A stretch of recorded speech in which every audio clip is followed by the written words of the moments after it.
In this academy, only half of you will survive to the second year, and anyone is considered lucky to actually finish this. That's why they say finishing Delayton isn't an achievement, it's a miracle. And on the very first day in the first test, the professor made it clear, 20 minutes to finish or they would be expelled on the spot. Everyone's rushed in despair, but that level of rune knowledge was way too advanced. And then a sheet of paper torn clean in half. The girl Krista Warden, the most promising genius of her generation, just watched her only chance at passing vanish. She thinks she made a mistake. She thinks the wind caught it, but she doesn't realize someone in this room just sabotaged her. The boy sitting beside just took a look to the mana flow and traced the mana chain back to the source. Wind magic. Silent, colorless. The culprit? The blonde prodigy some rows ahead, smiling and pretending like nothing happened. 8 minutes left. Krista is rewriting everything from scratch. Hand shaking, pen flying. She tells Rain to hand over his paper so she can copy the answers, but he pulls it away. He tells her the method she's using won't work in time. She asks how he could possibly know that without trying. He says the work can still be done. It's just too much for that method. So he grabs the pen himself and began to cook. Before they can even stand up, the blonde kid beats them to it. Hubert, the runner-up genius of Delayton, the pride of Rohunum Academy, the same guy who tore their paper with invisible wind magic and thought nobody noticed. He slaps his answers on the professor's desk like he's already won. The professor casts the analysis spell, checks the runes, checks the response time, and says, it's not bad, but it's not great either. A problem like this should only take 2 minutes. Grade C. The kid can't accept it. He says he finished first. He says he used the perfect formula. And that's when the professor drops it. He mentions the wind magic. He knew the whole time. Hubert's face goes white. That's when Rain walks up and just hands over the paper. The professor laughs, says it's a shame they finished, because he was really looking forward to expelling his duo. Rain just says, if someone can't use magic because of a light breeze, they shouldn't be called a mage. The professor snatches the paper. The magic circle is wrong. Not wrong as in broken, wrong as in different. Rain used a fan shape for one circle, and a standard for the other. Nobody does that. The professor asks why. Rain explains, it works better with the water attribute. If you meet the rune's requirements with a simple first-degree equation, the acceleration time kicks in. The professor is impressed that a regular student even knows that, but the professor says knowing theory is one thing, actually pulling it off is another, so he tells Rain to prove it. He starts casting, says he can't wait to watch that ego deflate. Papers start glowing. Something flashes like a massive Amana star, and it starts raining. Inside the classroom, everyone is frozen. The professor starts clapping, slowly. 13 years of teaching, plenty of geniuses, but never, not once, an answer like that. Grade S. Bro didn't react, just walked past Hubert and said, next time, I won't let it slide. So how did a kid with 0 credentials just humiliate the top prodigies of the 8 great schools on day 1? Let's rewind just 300 years back in the tallest magic tower in the Empire. There was a boy who didn't care about the world. Lin, the youngest mage in history to reach 4 stars, an orphan from the slums who got thrown into a tower full of books and never left. His only goal was reaching 7 stars, the level where they say you can see the truth of the world. Bros was on that locked-in phase, until a silver-haired shoddy walked into his library, called his name 3 times while he ignored her, teased him about him being a baby who couldn't handle her, took a fireball threat to the face, backed into a bookshelf, and got buried under a pile of books, and for the first time in years he smiled. Her name was Esther, a fake warrior with a modified body and a shortened life. She knew she was going to die young, and instead of hiding from it, she was recruiting people to save the world before her time ran out. Lin asked if there was anything fun about it. She looked him dead in the eyes and said one word, the world. He didn't join to save anyone. He joined because she made him curious. This was an unbeatable, insane party. Each member was the pinnacle of their role, and even though Lin was the youngest, it was clear that he held a potential never seen before. See all those smile, my bro? Yeah, we know tragedy is about to struck. In the end of their journey when they were in their final battle, bro caught a rare abyss poison, something that had no cure, no treatment. Bro, this nigga didn't give up. He carved an immortality seal into his own heart. His body froze. He promised Esther he'd come back. This spell is only undone when the user's body is completely healed. So she held his hand and promised she'd wait while bro was turning into a full-blown popsicle. All this dude wanted was to find out the 7th circle level and uncover the truth. And now 300 years later, a boy named Rain wakes up in someone else's body, walks into a public square and sees 4 statues of the people he used to eat dinner with their death dates carved in stone. So no, Rain isn't some nobody who got lucky on a test. He's the original, the one who invented the formula the entire class was using. Revered by everyone as the Saint Mage, but of course he just can't tell anyone. After class, Krista calls out to Rain.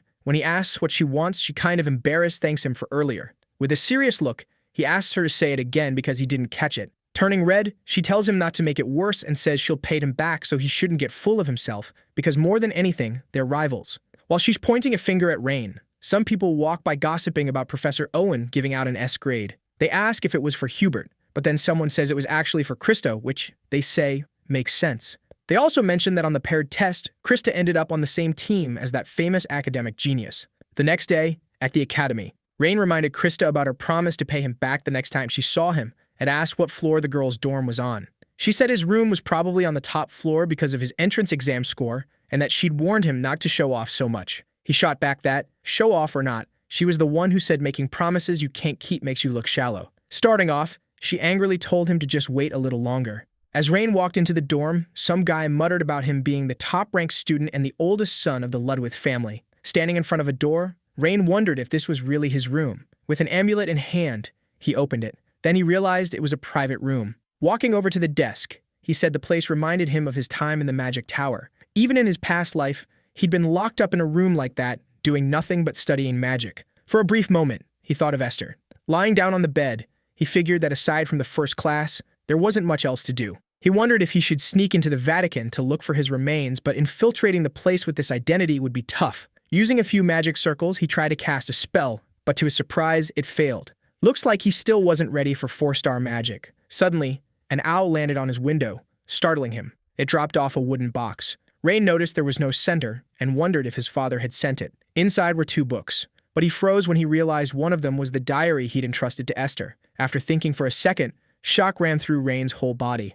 Whoever sent this knew who he really was. Out at the field's magic training center, Krista was doing time training. As the seconds ticked by, she fought fiercely against a few monsters. Her friend, who was timing her, said there were only 15 seconds left and asked if anything good had happened. Krista said nothing different had happened and asked why. Her friend said Krista seemed more upbeat than usual. With 5 seconds left, the girl asked if it had anything to do with Krista running into Rain. She wondered out loud if something had happened between them, which made Krista nervous. Annoyed, Krista said nothing happened, she was just irritated that she had to see his face every day, so she was blowing off steam and training. Her friend, looking thoughtful, said Krista wasn't fooling anyone with that act. She figured the rumors about Krista getting help from Rain during the exam were true. That surprised her, though, because the Rain she'd known back in childhood wasn't like this. In the main hall of the student dorm, that blonde guy from earlier walked down the corridor. Just then, a man who saw him passing welcomed him, calling him the C-grade loser.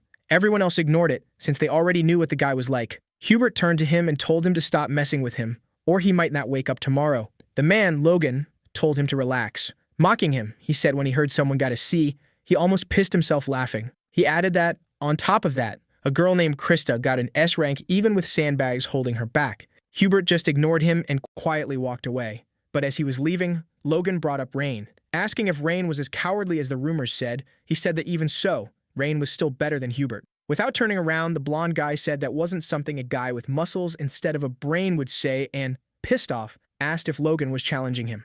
Logan answered with a sneer that yeah, that's exactly what he was doing. They started glaring at each other, but a red-haired woman stopped them. Without even looking up from her book, she asked if they were done since there were other people there besides them. Her name was Lillian, a postgrad at the academy. Logan said she shouldn't worry, it was just a joke. He said he was planning a strategy to take down Krista and Rain, and asked if Lillian wanted in. Looking bored, Lillian said that was exactly why his magical progress was stuck. There's nothing to gain from bullying weaker people. Hubert cuts them off, saying he'll take care of Krista and Rain himself. Turning around, he says that if the guy butts in carelessly, he'll be the first one to go down. After shutting the door, the guy calls Logan an idiot. He throws a punch into the wall, wondering what Rain had actually done. Rain had worked under Professor Scalzi's supervision for 3 years, and he'd earned it. For someone who hadn't even gotten a single ranking, that shouldn't have been possible. Meanwhile, in his room, Rain was reading the book that had been sent to him. The first part was about Lynn's life. The second covered the magic and fighting styles he'd used. Rain couldn't make sense of it. Even if someone knew who he really was, he couldn't figure out why they hadn't reached out. Seeing it was already 11 p.m., he figured he should turn off the lights before the housemaster showed up. Just as he was about to flip the switch, Rain glanced at the book, remembering the kid who'd been following him. Suddenly, a Rudian jumps out from inside the book. Rain's shocked, it's Rudian magic from the old 8th rune school. For a second, he thinks it might be the one he made in his past life, but then he realizes it's at least twice the size. Still, the fact it had lasted 300 years was impressive. He wonders whose magic power this is and what it's for. For a moment, Rain remembers his old companions and the Rudian lands on his hand, telling him the progress on his unique magic research is at 37%. Then this huge window opens up in front of him. Rain's stunned because it's his old research, the one meant to reach the sage level. There are the 12 original rooms he tested in battle 300 years ago. He'd assumed they all failed, but apparently they're at 37%. But then he thinks that shouldn't be possible for a 4-star spell and wonders how Rudium could even track the progress of a 6-star one. He grins and lets it go, thinking that if this is real, then he wasn't wrong to stick to his path, and if he keeps going, he might finally reach the truth. That sudden burst of hope makes Rain completely forget about who sent the book. Putting on his robe, he decides it's time to start researching. But when he steps outside the dorms, he runs into heavy rain. Unlike the north, where it gets cold when it rains, the southern regions stayed warm even during rain, thanks to the mountain range's influence. Humming to himself, Rain walks through the rain. When he gets to a certain spot, he wonders if there really is a place where he can practice magic freely. A woman with greenish hair says that for that, a battlefield is perfect and says she'll guide him. According to the dorm supervisor, the battlefield is a place to train powerful magic, with tons of space. Surrounded by high-level protective and restoration magic, you can cast spells as recklessly as you want without worrying. She says all he has to do to enter is touch it with his student ring. When he does, the wall of fire opens up like it's nothing. The system welcomes him, saying there are currently 30 empty rooms available. Saying goodbye, the supervisor tells him to feel free to use them. Rain says he'll take room 15. The request is approved, and in the blink of an eye, he's in an empty room. Rain asks for a durable target, and a monster rises up from the floor. Noticing it's a 2-star monster, Rain says that's not too bad. Opening the book, he decides to start with the U rune. But when he builds the room into a triangle shape, it weirdly falls apart. Looks like 1-star magic doesn't work. So he closes his hand, and when he opens it, Rain casts a spell, this time with 3 triangular runes. Like he's doing alchemy or something, he smacks his fist into his palm, making a small explosion. It doesn't do any damage to the monster, which really frustrates him. Hubert, watching from far away, wonders what kind of trash magic that was. He figures it's 1-star magic, but the kid can't even use it right. The main thing about flame magic is that it's loud, but this was so quiet, it looked like it was still at the beginner stage. So Hubert turns away, thinking that rumor about Rain being Scalzi's assistant must have been fake. Our main guy kept using his magic non-stop until the monster started cracking, broke apart, and dropped to the ground. With a sigh, the boy said it had been a failure. The flame with Yu's signature trait slips into the target's body and melts it from the inside. That was the effect he was aiming for. But it took 30 seconds to do that to a 2-star golem. He wondered if the symbol needed to be more polished or if the problem was in the math theory. With a mocking grin, Rain figured he still had plenty of time to work it out. No matter how many times he'd messed up, Rain believed he could solve it. Keeping up his research, our protagonist ended up tweaking the symbol. Rudian not only detected nearby magic, but also summarized and reported the research done that day seriously, an incredibly valuable helper. Then our boy noticed something. The research percentage had gotten up by 0.1%. He wondered if it was because of the theory, or because the rune had gotten more refined. He thought maybe there was some other meaning to training like that, but decided not to overthink it. He still had lots of time. Suddenly, a gust of wind came rushing toward him, making him curious. Rain realized it was Hubert, and figured he was just some newbie from Rohweenham Academy. Bats were swarming around the blonde guy. One of them lunged, but with a single punch, the monster got shattered into pieces.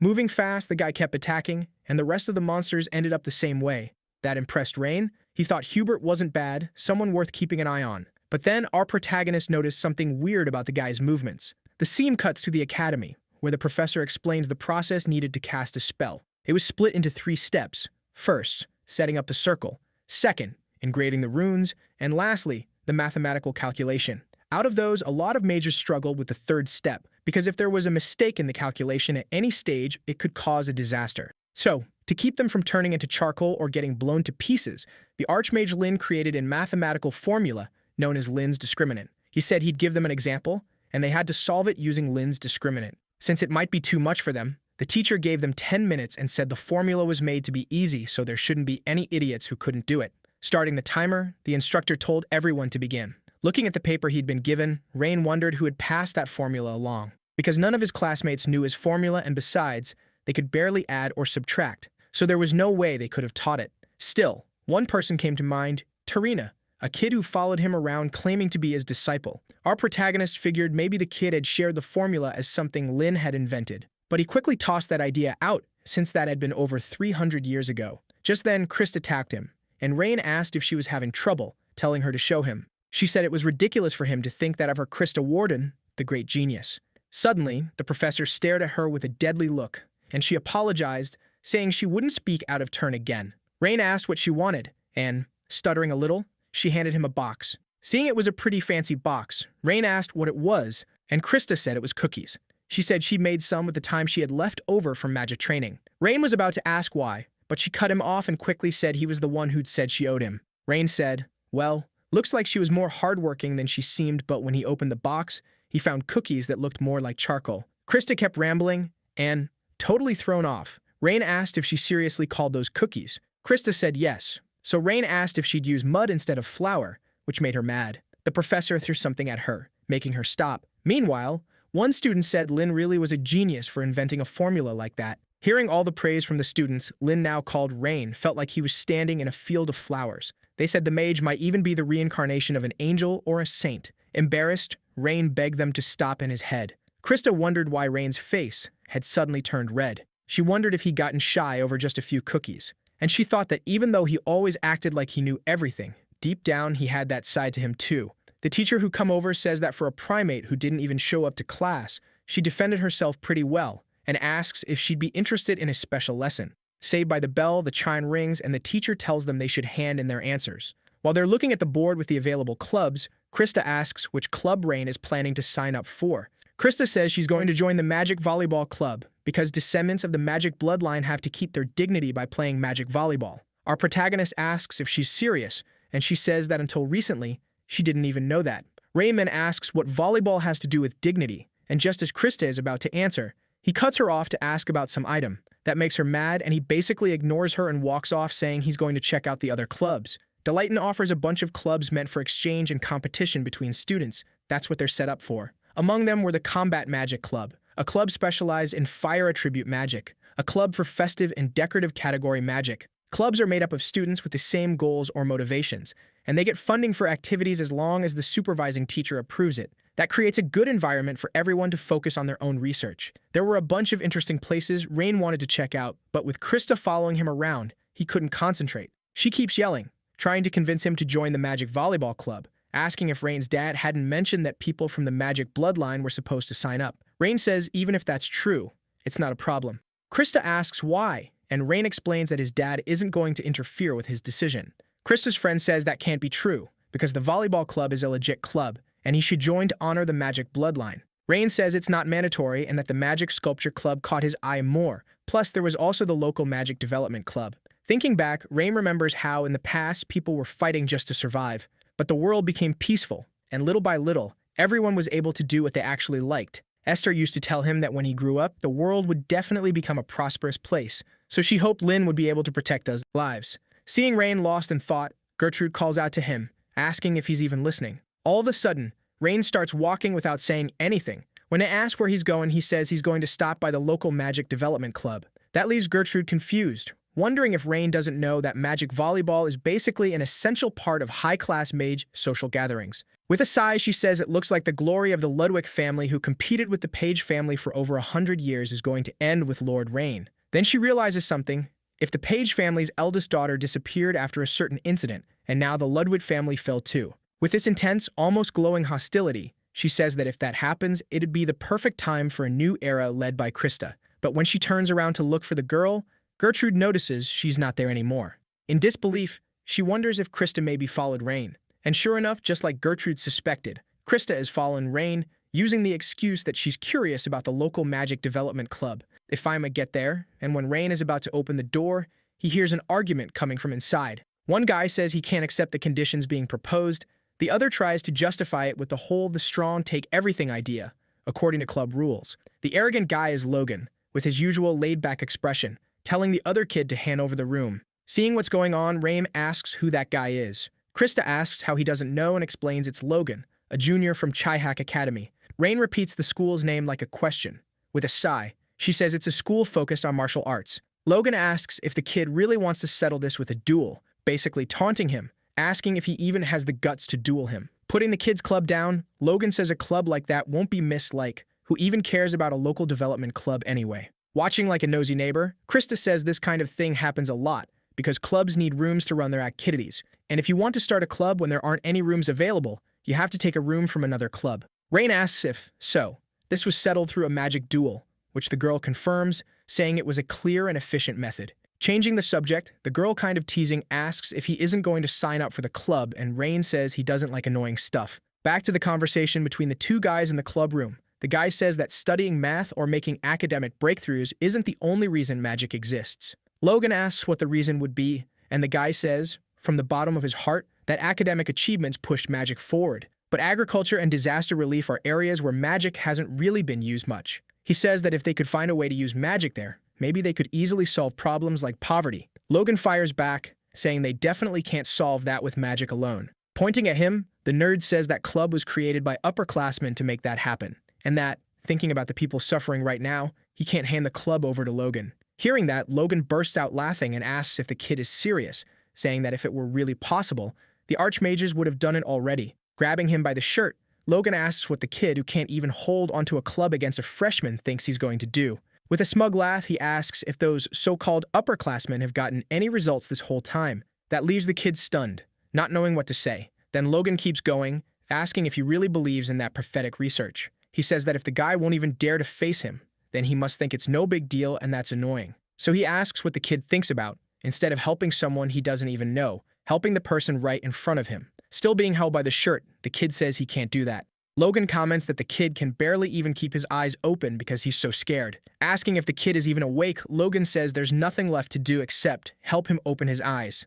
He's about to slam him into the ground, but Rain stops him using an electric spell to make him let go of the guy. Building up his aura, the protagonist asks if Logan wouldn't rather have a magic duel with him instead of picking on that kid. Logan looks at Rain, wondering who he is. Noticing that, Rain says he just joined the club as a new member. After a long study session, the progress rate had gone up from 37.1% to 37.9%.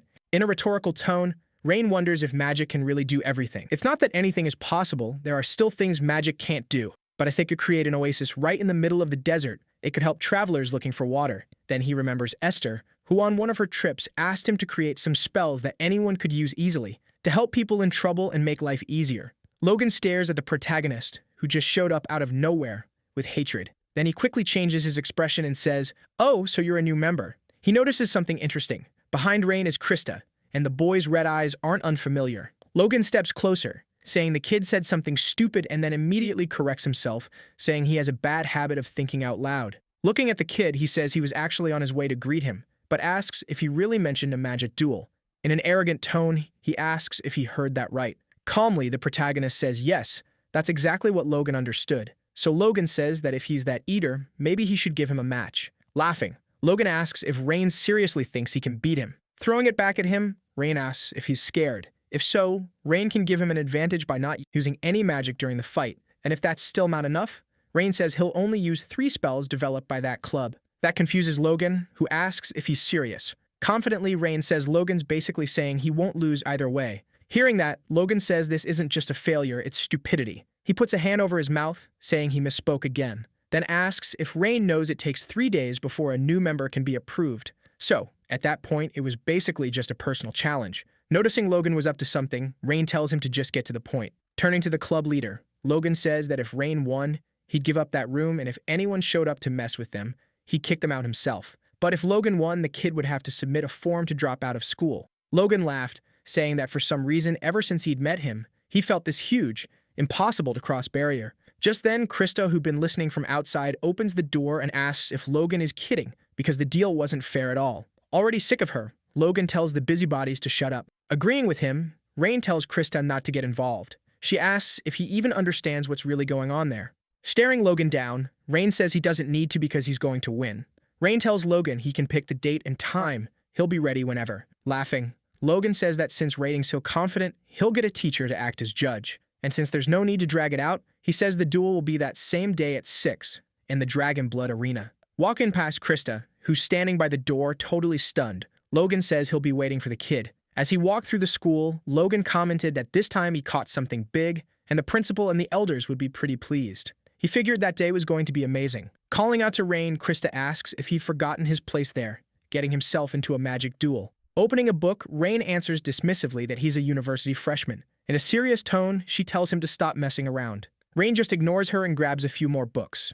Seeing that, she turns away, saying he could do whatever he wants and that she's an idiot for worrying about him. Watching her leave, Rain wonders why Krista is so mad. Standing up, the club leader says it makes no sense. Rain was the one who did it. People from magical bloodlines don't get into duels. Then Rain notices something. The club leader had a dragon Rain with open wings, which was weird considering he was only a second year. Putting that aside, Rain asks why he says that. The leader explains it's because there's way more to lose than to gain, and admits he feels more confused than grateful, asking why Rain helped him. Rain says he didn't mean to help him, but he did because of a promise. The guy looks confused, but says he's grateful anyway. Still, he says it feels like Rain is underestimating Logan. Hearing that, Rain asks if Logan is really that impressive. The guide explains that Logan is basically like a mage king. He has a big advantage against regular mages and specializes in long-range magic. On top of that, he's been in a bunch of duels and his win rate is over 90%. Sitting down, the nerd says Rain got himself into a reckless situation, all because he spoke without thinking. He says maybe he overdid it arguing with Logan, since honestly, it wasn't even that big of a club. Cleaning his glasses, he says he was born out in the countryside, and the villagers pooled their savings so he could pay tuition. So he wanted to pay them back somehow, to make the village a better place to live. That's why he joined the club and started researching magic. But things didn't go the way he planned, and the anxiety just kept getting worse over time. He clung to it for personal reasons, and in the end, he got nothing. He asks if that doesn't sound pathetic, and says it feels like it's God's will that he give up. Laughing nervously, the leader stands up and says he'll be the only one taking part in this duel. Rain cuts him off and, with a serious look, asks what's pathetic about any of that. Pulling a book from the shelf, Rain says he's the one who accepted the magic duel and asks if he can borrow a few books about magic. As he leaves the club room, he says he'll bring them back soon. The guy tries to stop him, and that's when Rain asks if he knows why Archmage Lin started studying magic. Confused, the leader asks why, and Rain says it was to survive. Then he says everyone starts studying magic for some personal reason. Out in the university hallways, everyone was whispering when they saw Rain. Realizing the rumor had already spread, he thinks it's turning into something way bigger than he expected. Then he hears someone calling out to him, saying they'd finally found him. When he turns around, Rain sees it's Ellen. She's sweaty and clearly exhausted, and she asks if he's okay. With no hostility at all, the boy greets her. The next second, before he can even say anything, she lunges at him and locks him in an arm hold. She says she can barely sleep because of him. Admitting she knows about the duel, she asks if she heard wrong. Rain then admits the rumor is true. That drives her crazy in a laughing fit. She says her adorable nephew has caused a whole scene and that she needs a drink. Rain yells that his head's going to explode if she keeps squeezing. She lets him go and says getting hit by Logan would hurt way more, and that he's being dramatic. Then she sighs, and Rain slow as always asks if she was worried about him. She whips around and yells, asking if she looks like some pathetic aunt who worries and goes around checking on a guy like him, telling him not to get the wrong idea. Flicking him on the forehead a few times, she says he'll only learn after Logan gives him a proper beating. Aelin turns to leave, and Rain apologizes, saying he didn't realize it was something he wasn't supposed to do. Still, he promises he won't bring shame to the family. His aunt says it's already become a matter of family honor, and because of what he did, worst case, he could get kicked out. But it's fine because she's actually mad at the people who laughed at him like he was useless. Turning back with a proud look, she says that since Rain started this, he better stomp that guy when the time comes, because the Ludwig family name is on his shoulders, so he needs to make sure nobody even thinks they can catch up to him. At the arena, the two of them stare each other down. Rain remembers his aunt's words and thinks that was his plan from the start anyway. At school, everyone runs to watch the fight. After all, a useless, noble, and the chain-hack brute were going head-to-head. A male teacher watches the duel, and a female teacher asks who he's rooting for. Logan from her faction, or Rain, his student. The teacher says status, bloodline, or education don't matter to him at all. He's just going to support whoever's stronger. That gets a genuine laugh out of her. She says she expected nothing less from him. The duel's referee introduces himself as Theon. Since the magic duel is officially sanctioned by the school, the loser has to follow whatever conditions the winner sets, according to academy rules. After saying that, he tells both of them to step forward. With all the swagger in the world, Logan throws his cape aside and strides up. Rain watches him with pure disdain. People comment that Logan clearly came prepared, but they wonder if it isn't overkill for some washed-up noble. Krista is watching the fight when she jumps as Gertrude finds her. Gertrude says, so this is where she ended up. Nervous, Krista tries to make it clear she's not worried, she just came to enjoy watching Rain get beaten up. Smiling, Gertrude says she knows. Somewhere else in the stands, the teacher thinks about how apprentices take time to cast spells. So mages who can rush in and fight up close are a real threat. She wonders how the boy is going to deal with that. Suddenly, both the teacher and all the students watching are shocked because Rain pulls a broom out from under his cloak. Logan says he thought it was some kind of wooden staff, but no, it's a broom. Everyone starts laughing at him, asking if he came there to sweep the floor. Krista, seeing it, covers her face in disappointment. The referee asks what that is, and Rain says he borrowed it from the library. Luckily, cleaning had just finished. All smug, Logan asks if the kid is begging for mercy. Just a few hours ago, he was acting all confident, and now he's showing up with a broom. The musclehead mage says Rain should just stop now, so he doesn't embarrass himself even more. Mocking him, Rain asks Logan since when mages started winning with words. Furious, Logan steps in even closer until the referee stops him, saying he's too close. The judge says he'll confirm the terms before the duel starts. If Logan loses, he'll have to work as a guard for the local development club until graduation. If Rain loses, he has to leave Delayton. The judge asks if they both accept, since there shouldn't be any objections after the ruling. At the same time, both of them confirm they agree. Activating a spell, Theon says that in that case, they should step back, because the duel will start in 10 seconds. The spell starts a countdown. Everyone rushes over to watch the fight that's about to begin. Ellen's assistant asks if she doesn't need to watch, saying she can handle the rest of the work on her own, but Ellen says she's not going. Hearing that, the girl says Ellen seems weirdly calm, and Ellen, annoyed, asks if she's saying she can't stay calm. Nervous, the assistant says that's not what she meant. Looking out the window, Ellen smiles, thinking maybe Rain is the vessel of a sage. Then she says there's no need to watch, because the outcome has already been decided. Finally, the timer hits 0, and the judge gives the order to begin. And like a total jerk, Logan rips off the bandages, still covering him, and tells Rain to get a good look because once he leaves the school, he'll never get another chance to see him. Activating the Chehak school's secret technique, his body strengthens and gets covered in lines. On the left side of his chest, there's a rune. Hubert, watching, admires how fast he activated it because one small mistake could break bones or rupture organs. The teacher thinks it's no surprise the boy is considered one of the school's top talents. Holding his broom, Rain stays calm.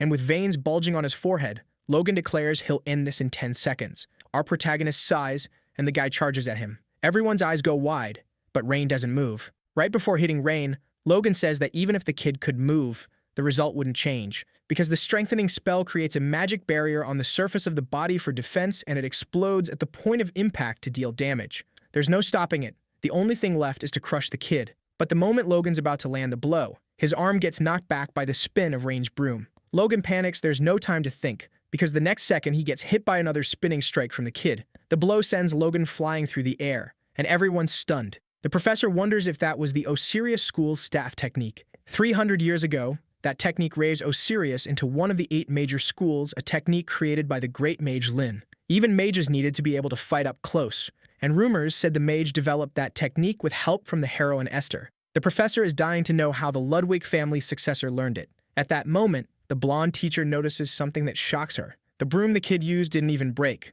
If he hit a reinforced body with a clean broom, the handle shoe shattered. She thinks maybe it was magic because, seriously, who is this kid? Rain sighs and the crowd goes wild, talking about how Logan got launched. Logan tries to get up and suddenly spits blood. He can't believe it. His strengthening getting wrecked by a broom held by some useless noble. Our protagonist looks down at him, asking if he didn't say he'd end it in 10 seconds. Since it's not fun beating up a promising junior, Rain says he'll finish it in 6 seconds. Taking a fighting stance, the kid says he's ready and Logan should come at him with everything. Pissed off, Logan gets up and stomps, cracking part of the arena and throwing Rain off balance a bit. Then he kicks up a few rocks and sends them flying, but Rain easily blocks them with the broom. But when he looks up again, our protagonist has lost sight of Logan. Looking behind him, Rain activates a spell on the broom, blocking an attack coming from his back. What he doesn't expect is that Logan is above him, lining up a kick. Logan drops down and nails Rain with a flying kick. A cloud of dust bursts up, making the club leader worry. But inside the haze, we see Logan sinking into mud. The man was wondering what had happened out there when he heard Rain's voice, saying that was a 1-star spell used for plowing fields. When Logan turned around, he saw the kid standing on a pile of rocks, explaining that the spell could create a temporary dam during floods. Smiling, our protagonist asked if that didn't seem pretty useful. In the crowd, some people looked worried or shocked, while others seemed genuinely excited about the spells. The teacher, thinking to himself, noted that staying up on a platform, keeping a good view and some distance, was perfect for shutting down Logan's ability. To him, Rain had seen Logan's attack coming, turn the ground into mud, and trap Logan's feet. Everyone thought the fight was basically over, since Rain clearly had the upper hand. But then, from the top of the platform, our protagonist threw the broom he'd been using as a weapon, and everyone just froze in disbelief. That move even startled Logan, who looked up, totally confused. Krista yelled at the kid, asking what he thought he was doing, saying he should just use a long-range spell and end it already. At that moment, Logan, still stuck in the mud, started gathering his strength. And as the broom fell, the guy launched himself like a rocket, smashed it, and charged at Rain with a punch.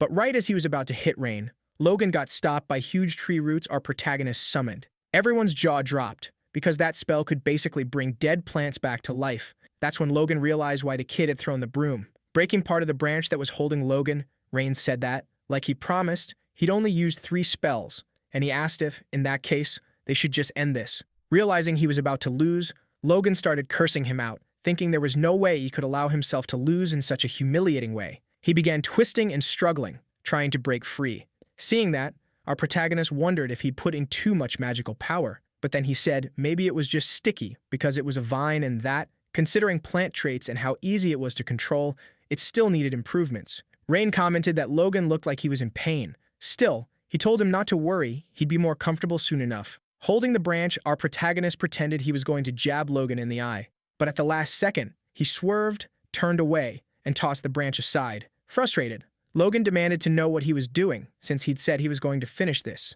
And before he could keep complaining, Rain said the battle was already over. Since Logan had lost, he should just shut up. Rain also said Logan now understood how much it hurt to get hit, so from now on, he should stop doing bad things. Then our protagonist undid the platform, and Logan, still trapped, realized that for the first time, someone had actually shown him mercy. Watching the magic fade, Rain said it had lasted a long time, and that spell seemed like it had plenty of practical uses. Bored, our protagonist remembered he still had to officially finish the duel after all. One side had to surrender or completely collapse. And as Logan fell, Rain hit him with a wind spell. With his fingers still smoking, the kid said the match had already been decided earlier, so that shouldn't count as an attack. Then Rain looked at the judge, waiting for the announcement. Grabbing his radio, the man announced the winner was Rain, from the Ludwig family. As soon as the winner was announced, the crowd started shouting. Krista, who'd been worried up until then, looked happy and relieved. Looking back, Rain noticed someone coming toward him, leaning against the wall. It was the club leader, thanking Rain for everything and saying he didn't even know how to repay that kind of kindness. Our protagonist asked what kindness he meant, and the kid tried to say something, but Rain cut him off, saying that even if they weren't perfect, he could feel the leader's determination in every spell he'd used. And he said, firmly, that the upperclassman's efforts hadn't been for nothing. Realizing he'd said more than he probably should have, Rain apologized and asked if he could request something. Smiling, our protagonist asked the guy to keep creating spells for local development enough that Rain wouldn't be needed. He said he believed the kid could handle it. And while the club leader cried happy tears, Rain left the arena, wondering what Esther would have said in that situation. But he figured he should stop thinking about it after all. He wasn't Esther. Even so, Rain wondered if he'd managed to keep at least a little dignity. That night, in the dorm, Logan woke up to the sound of people talking about the fight. They couldn't believe the result. After all, it's not every day some useless noble beats a genius like Logan. When he gets up, the guy ends up with a massive headache. The professor, standing next to his bed, asks how Logan's feeling after dragging the school's name through the mud. Breaking out in a cold sweat, the kid tries to come up with an excuse, calling the professor Big Brother. Grinding his teeth, the professor says that here, he should call him Professor. That freaks the kid out, and he apologizes right away. With a sigh, the professor says Logan should take a break. Looking scared, the kid says if he did that, his brother would probably get beaten up by the elders. Turning away, the professor says Logan should stop pretending to be a genius, asking if he really thinks he's special just because people treat him like he's elite. With a shaky voice and his head down, the kid says no. Then the professor asks what the boy knows about Scalzi Ludwig. He explains that the Rivendell students said Rain was Scalzi's assistant for 3 years, leaving the kid speechless. The professor goes on, saying that if heartless Scalzi kept him around for 3 years, then Rain's skills were the real deal. Furious, Logan couldn't accept the oldest son of a family being like that, and ignoring everything his brother tells him, he refuses to accept it, swearing he'll take the kid down the next time they fight. Hearing that, the professor asks if he's stupid or something, saying it looks like the kid's stubbornness didn't change even after getting his ass kicked. He asks what Logan even sees in the boy to call him a disgrace. Logan's the one who got beaten and then spared in the end.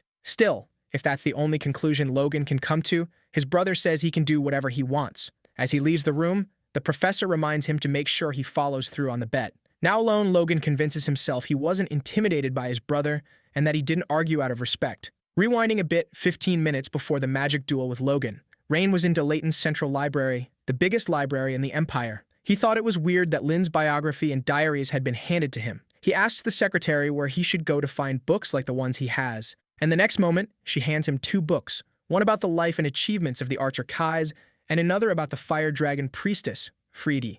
Looking at the books, he remembers the bet he made with the priestess. With a smug smile, she said they should bet on whose biography would be thicker. But Lynn looked at her like she was ridiculous, asking why he should care about a ranking made by someone he didn't even know. The mage tries to get under his skin, asking if he's scared because the bet is against the legendary priestess Friede.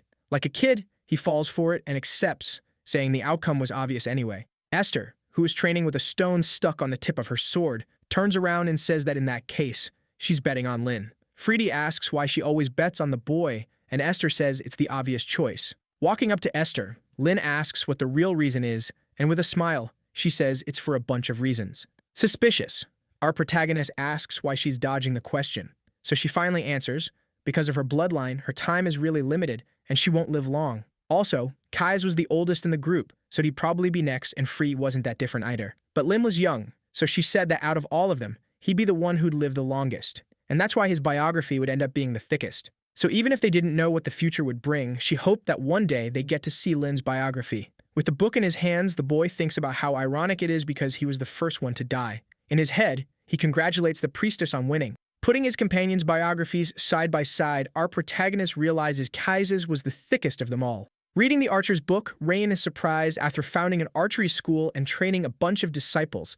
The man got married and had descendants. Smiling, the boy thinks to himself that his friends seem to have lived a happy life. Going to check the biography of the fire dragon priestess, Freedy, Rain starts noticing something weird. There were no records after the year 1168. It said she'd led the Republic for a long time as a priestess, but after that, nobody knew where she went. She only showed up again in the year 1200, when the Witch Association officially declared her dead. But that bugs Rain, because for someone who loved being the center of attention, dying quietly like that just didn't fit. Still, he thinks maybe it could happen, people change, right? He snaps the book shut, deciding there's no way. He knew Freedy better than anyone, and that kind of ending was impossible for her, so something must have happened. All of a sudden, an idea hits him, and he wonders if maybe she disappeared because of someone else's actions. A shaman who saved the world vanishing in secret, without anyone noticing. Stressed out, he crumples a few pages and thinks it might be better to look for books from the Republic. Right then, a girl says that if he's looking for something about Esther's group, he should read that book,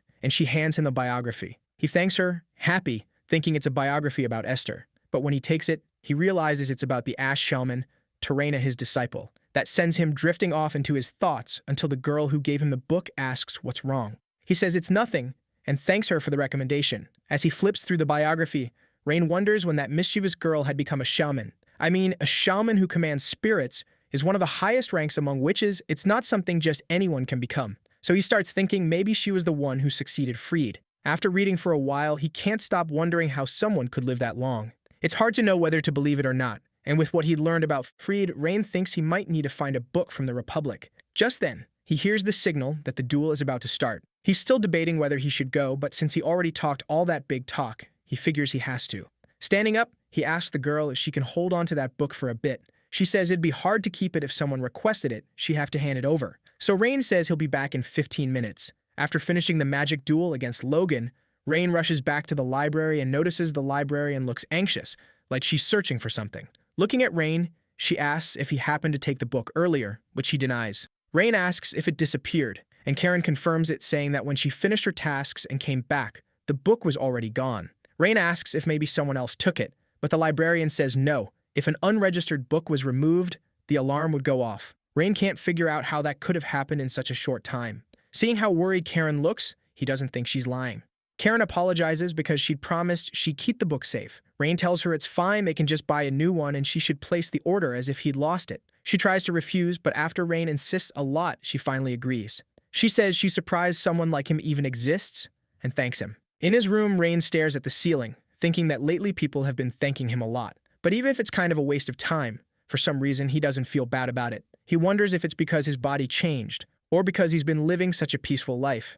Either way, he knows he has to figure out what to do about these incidents. Because there are too many weird points, like the diary he trusted to Esther somehow ending up back with him. And on top of that, right when he started digging into his companion's past, Terena's chronicle disappeared. He wonders if it was her, but then thinks that's impossible because she's already passed on, and everyone he'd known back when he was still Lynn was dead. Not knowing who was behind all of this is really messing with him. Picking up the book again, he realizes strangely his progress has increased. Rain wonders why, since all he did that day was beat someone using magic. Then it clicks, and he realizes he can increase his progress by using magic against other people. And that means the door to the truth has to be opened through violence. But the guy's excitement dies down, and he starts thinking something about this can't be right. Our main character figures that even if power can rule the world, it didn't seem like it was something that worked through brute force alone. Still, when he used magic on a non-living target, it went up by 0.1%, but when he used it against Logan, it jumped by 0.8%. Thinking it over, he decides it's definitely worth testing. The problem is, using magic on living people inside the school would be a big issue.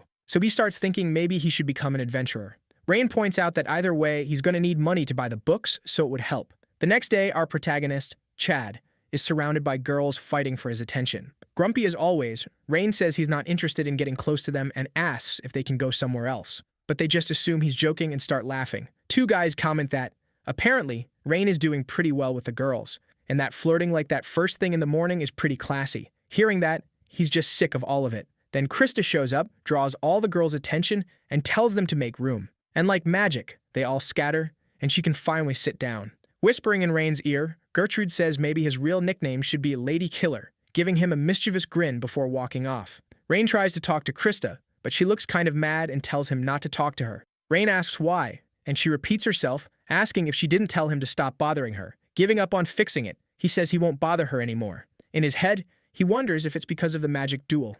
Closing her book, she says she's not exactly mad, because honestly, it was pretty satisfying to watch. What really annoys her, though, is that he hid his power and acted weak when he was actually strong. And if someone's strong, he should walk around with pride since he beat Logan and even beat her. Plus, thanks to what he did, she can finally step on him without people saying she's bullying the weak. Pointing at Rain, she tells him to get ready, declaring that next time she's going to crush him until he turns to dust. At that moment, everyone in the classroom notices what Chris is doing and starts whispering that it looks like the top student and Rain are having a showdown. They stare each other down, and our protagonist asks if she's really going to stay standing, because if she keeps that up, she'll lose points in the teacher's class. She agrees, sits down, and thanks him for the heads up. Everyone in the room notices how polite Krista is. Meanwhile, Gertrude thinks that if Krista spent all night practicing her declaration of war, she should at least do it properly. That weekend, at the Central Library, the librarian Karen tells Rain there's been a problem. That leaves him a little confused, wondering what happened. Then she says all the books related to Tarina are out of stock. When he asks why, she says she's not totally sure, but the interrogation unit of the Children of Gold sect put them on the censorship list. So he asks if that means the shaman was declared a heretic, and Karen confirms it. Rain is confused, because it's weird for someone to be labeled a heretic after they're already dead. He asks if Karen read the book, and she says yes because it's required reading for any librarian who takes the job seriously. After all, it's about Archmage Lynn and Freedy's disciple, and it's full of stories. Rain is stunned, wondering if they're even talking about the same person, and asks if there was anything weird in the book about dark magic. She says she didn't notice anything out of the ordinary, and that it reads like a biography, and if there were anything like that, censorship would have filtered it out. Hearing that, Rain thinks it just raises even more questions. With a sigh, he says that in that case, he'll have to go to the black market, which leaves her confused about what he's planning. He explains that you can find anything on the black market from heretical books to magical tools corroded by the abyss, so it should be easy to find books about Tarina. Karen says she's worried about how expensive that'll be since something rare, like a censored item, probably costs a lot. Rain thinks that, if that's the issue, it'd be risky to have his family bankroll a heretical book. The librarian says a book like that should cost, on average, 3 gold coins, something she could never afford on her salary. So Rain realizes that, first of all, he needs to scrape together some money. He starts wondering if he should sell spells on the street or work as a magic instructor. But both options pay way too little for the time they take. In moments like that, Rain thinks the only way out is a high-risk plan with a big payoff. And right then, the biggest gamble he could make was earning money by risking his own life. Turning quickly toward the exit, Rain thanks her, saying she'd been a huge help. That makes the girl curious, and she asks where he's going. Rain says there's something he wants to try. He admits he's planning to become an adventurer, so he can make some money while he's stuck in this situation. Worried about him, Karen says it would be disgraceful for a lord from a well-known family, and that if he just gave her a little more time, she'd figure something out. Rain says it's the fastest way to get the money. Sad that she can't stop him, she admits she feels ashamed. The next morning, a strange man is asking about the name Rain Ludwig, which is on the list, saying he borrowed Tarina's biography. Since first semester students aren't allowed to borrow books, he asks who approved it. Then the other librarian says Karen was the one responsible. When he asks where Karen is, she says it's her day off. So the man asks if, since she's new, maybe she never received the borrowing rules, something the librarian says is possible. Another girl working there suggests maybe Karen wrote down the wrong name, because she could have mixed up Rain's name with Ellen's. She says Karen's handwriting is so messy you can't even tell if it says Ellen or Rain. And since everyone's been talking about Rain lately, Karen might have gotten confused and written it wrong. Plus, Karen's been seen having secret meetings with the boy lately, and people make mistakes when they're in love. Hearing that, the man says that if that's the case, then it's fine, and he just needs to change the borrower's name to Elin after the meeting. In the past, when people thought of adventuring, they immediately pictured brutal work risking your life for money. rough people in taverns, that kind of thing. But now they seem more like mercenaries who take out monsters. And if you're top tier, you're treated almost like a hero. Knowing that, Rain thinks the world really has changed. When he enters the Adventurers Guild, he runs into some adventurers talking about trouble with spiders and rats and how high the reward is. He keeps walking, keeping that in mind. At the counter, the receptionist asks what he wants. Rain says he'd like to register as an adventurer. Judging by his uniform, she realizes he's a Delayton student and asks if he has a student ID or some kind of document. When he hands it over, he asks how long registration takes, and she says for Delayton students it takes less than 10 minutes. Looking closely at his ID, she notices his last name and remembers it's a powerful, noble family. So she wonders why someone like him is registering as an adventurer. Rain asks if he needs to do anything else, and she hands him a sheet of paper, asking him to fill out the form and sign on the last line. He asks why, and she says it's a special clause for nobles. It states that the guild isn't responsible for any problems that happen because of adventurer work, and that means. Rain finishes her sentence, asking if that means some people tried to blame the guild. The receptionist says she's heard it happen about 100 years ago, and that's why the clause was created. Handing him an iron tag, she tells Rain his registration is complete. She explains it's his adventurer badge, and his current rank is iron. The next ranks go from bronze to diamond, and any previous combat experience or skills from before becoming an adventurer would be reflected in your adventurer rank. That helps confirm whether you're capable of completing missions. Just as she's about to explain that he hasn't taken the ranking exam, the boy says he already gets the basics and starts to leave. She tries to stop him, saying there's still useful info, but he thanks her and says that's enough for now. So, the receptionist tells him to take care of himself, and that as his rank went up, the level of missions he'd be able to take would go up too. Now that he's officially registered as an adventurer, Rain thinks he can finally start collecting rewards for monster exterminations and enter dangerous areas. Right now, he only has 44 silver coins, so he decides to start by hunting some rat spiders. Since they're worth 2 silver coins per one defeated, he figures they must be pretty weak. In that case, the only option he has is to catch a whole bunch of them. Leaving the guild, he reaches a mountainous area with a Japanese-style gate. Rain comments that this place had changed a lot too. In the middle of the city, there's a crowd gathered around a man who supposedly sells life-extending potions. As he walks, the boy thinks that the dragons must have died, and that's why the monsters have gone out of control. As Rain is leaving, the man calls out to him, asking him to take a potion since there are lots of monsters past that point, but the boy refuses. After walking a bit more, he reaches a staircase and realizes the steps leading to the fire dragon shrine are still there. Looking at the stairs, he remembers the time he came there with his companions. To himself, he says the shaman's hometown is safe. Stretching, he says the shaman should watch closely as he wipes out all the pests in that land. Just then, a woman with long greenish hair shows up and, getting Rain's attention, asks if he's a mage. She tells him to stop hiding because he can't fool her, creating this weird vibe in the air. Rain replies that he's not hiding. He asks if it isn't obvious he's a mage because of his uniform. Embarrassed, she tells him to just drop it. She asks him to join her party since they need a mage. Rain's surprised to hear she has a party, and she starts introducing the members. Pointing to a huge man standing behind Rain, she says that's Bart, a super reliable silver rank vanguard. Rain asks if she's kidding, because no matter how he looks at him, that guy doesn't seem human. Hearing that, the woman says he's being rude, and that despite his looks, Bart is actually a softie. Then she introduces Sammy, the party's apprentice priest, who gives off this calm kid vibe and says it's nice to meet him. Finally, the girl introduces herself as Rem, a genius archer, and, striking a pose straight out of Team Rocket, she declares they're going to do their best. Rain asks if they're seriously trying to recruit adventurers looking like some kind of criminal gang. Rem asks who he's calling a criminal, and he says they look like a human trafficking group trying to kidnap people. At that moment, Bart, looking angry, says that if Rain wants a fight, he can bring it, scaring the boy. But then something unexpected happens. The giant warrior who seemed unshakable starts crying. Rem tries to calm him down, saying this isn't the first time they'd been misunderstood. Scratching his head, Rain asks why they'd want someone iron rank like him. Confused by the question, Rem explains that ranks don't mean anything to them, they can judge people just by looking. With a bright smile, she says he looks pretty strong. That attitude reminds Rain of his old companion, Esther. She also says Bart didn't want Rain going alone down a mountain path full of monsters. Sammy adds that young students often get into accidents trying to make money in that area. The group says they don't want to force him into anything, and tells him to be careful if he'd rather go alone. After thinking for a bit, Rain thanks them for the advice, but leaves, saying he prefers to work solo. Sighing, the party leader says it's a shame, but there's nothing they can do. Still, she says he'll be fine, telling Bart not to worry so much.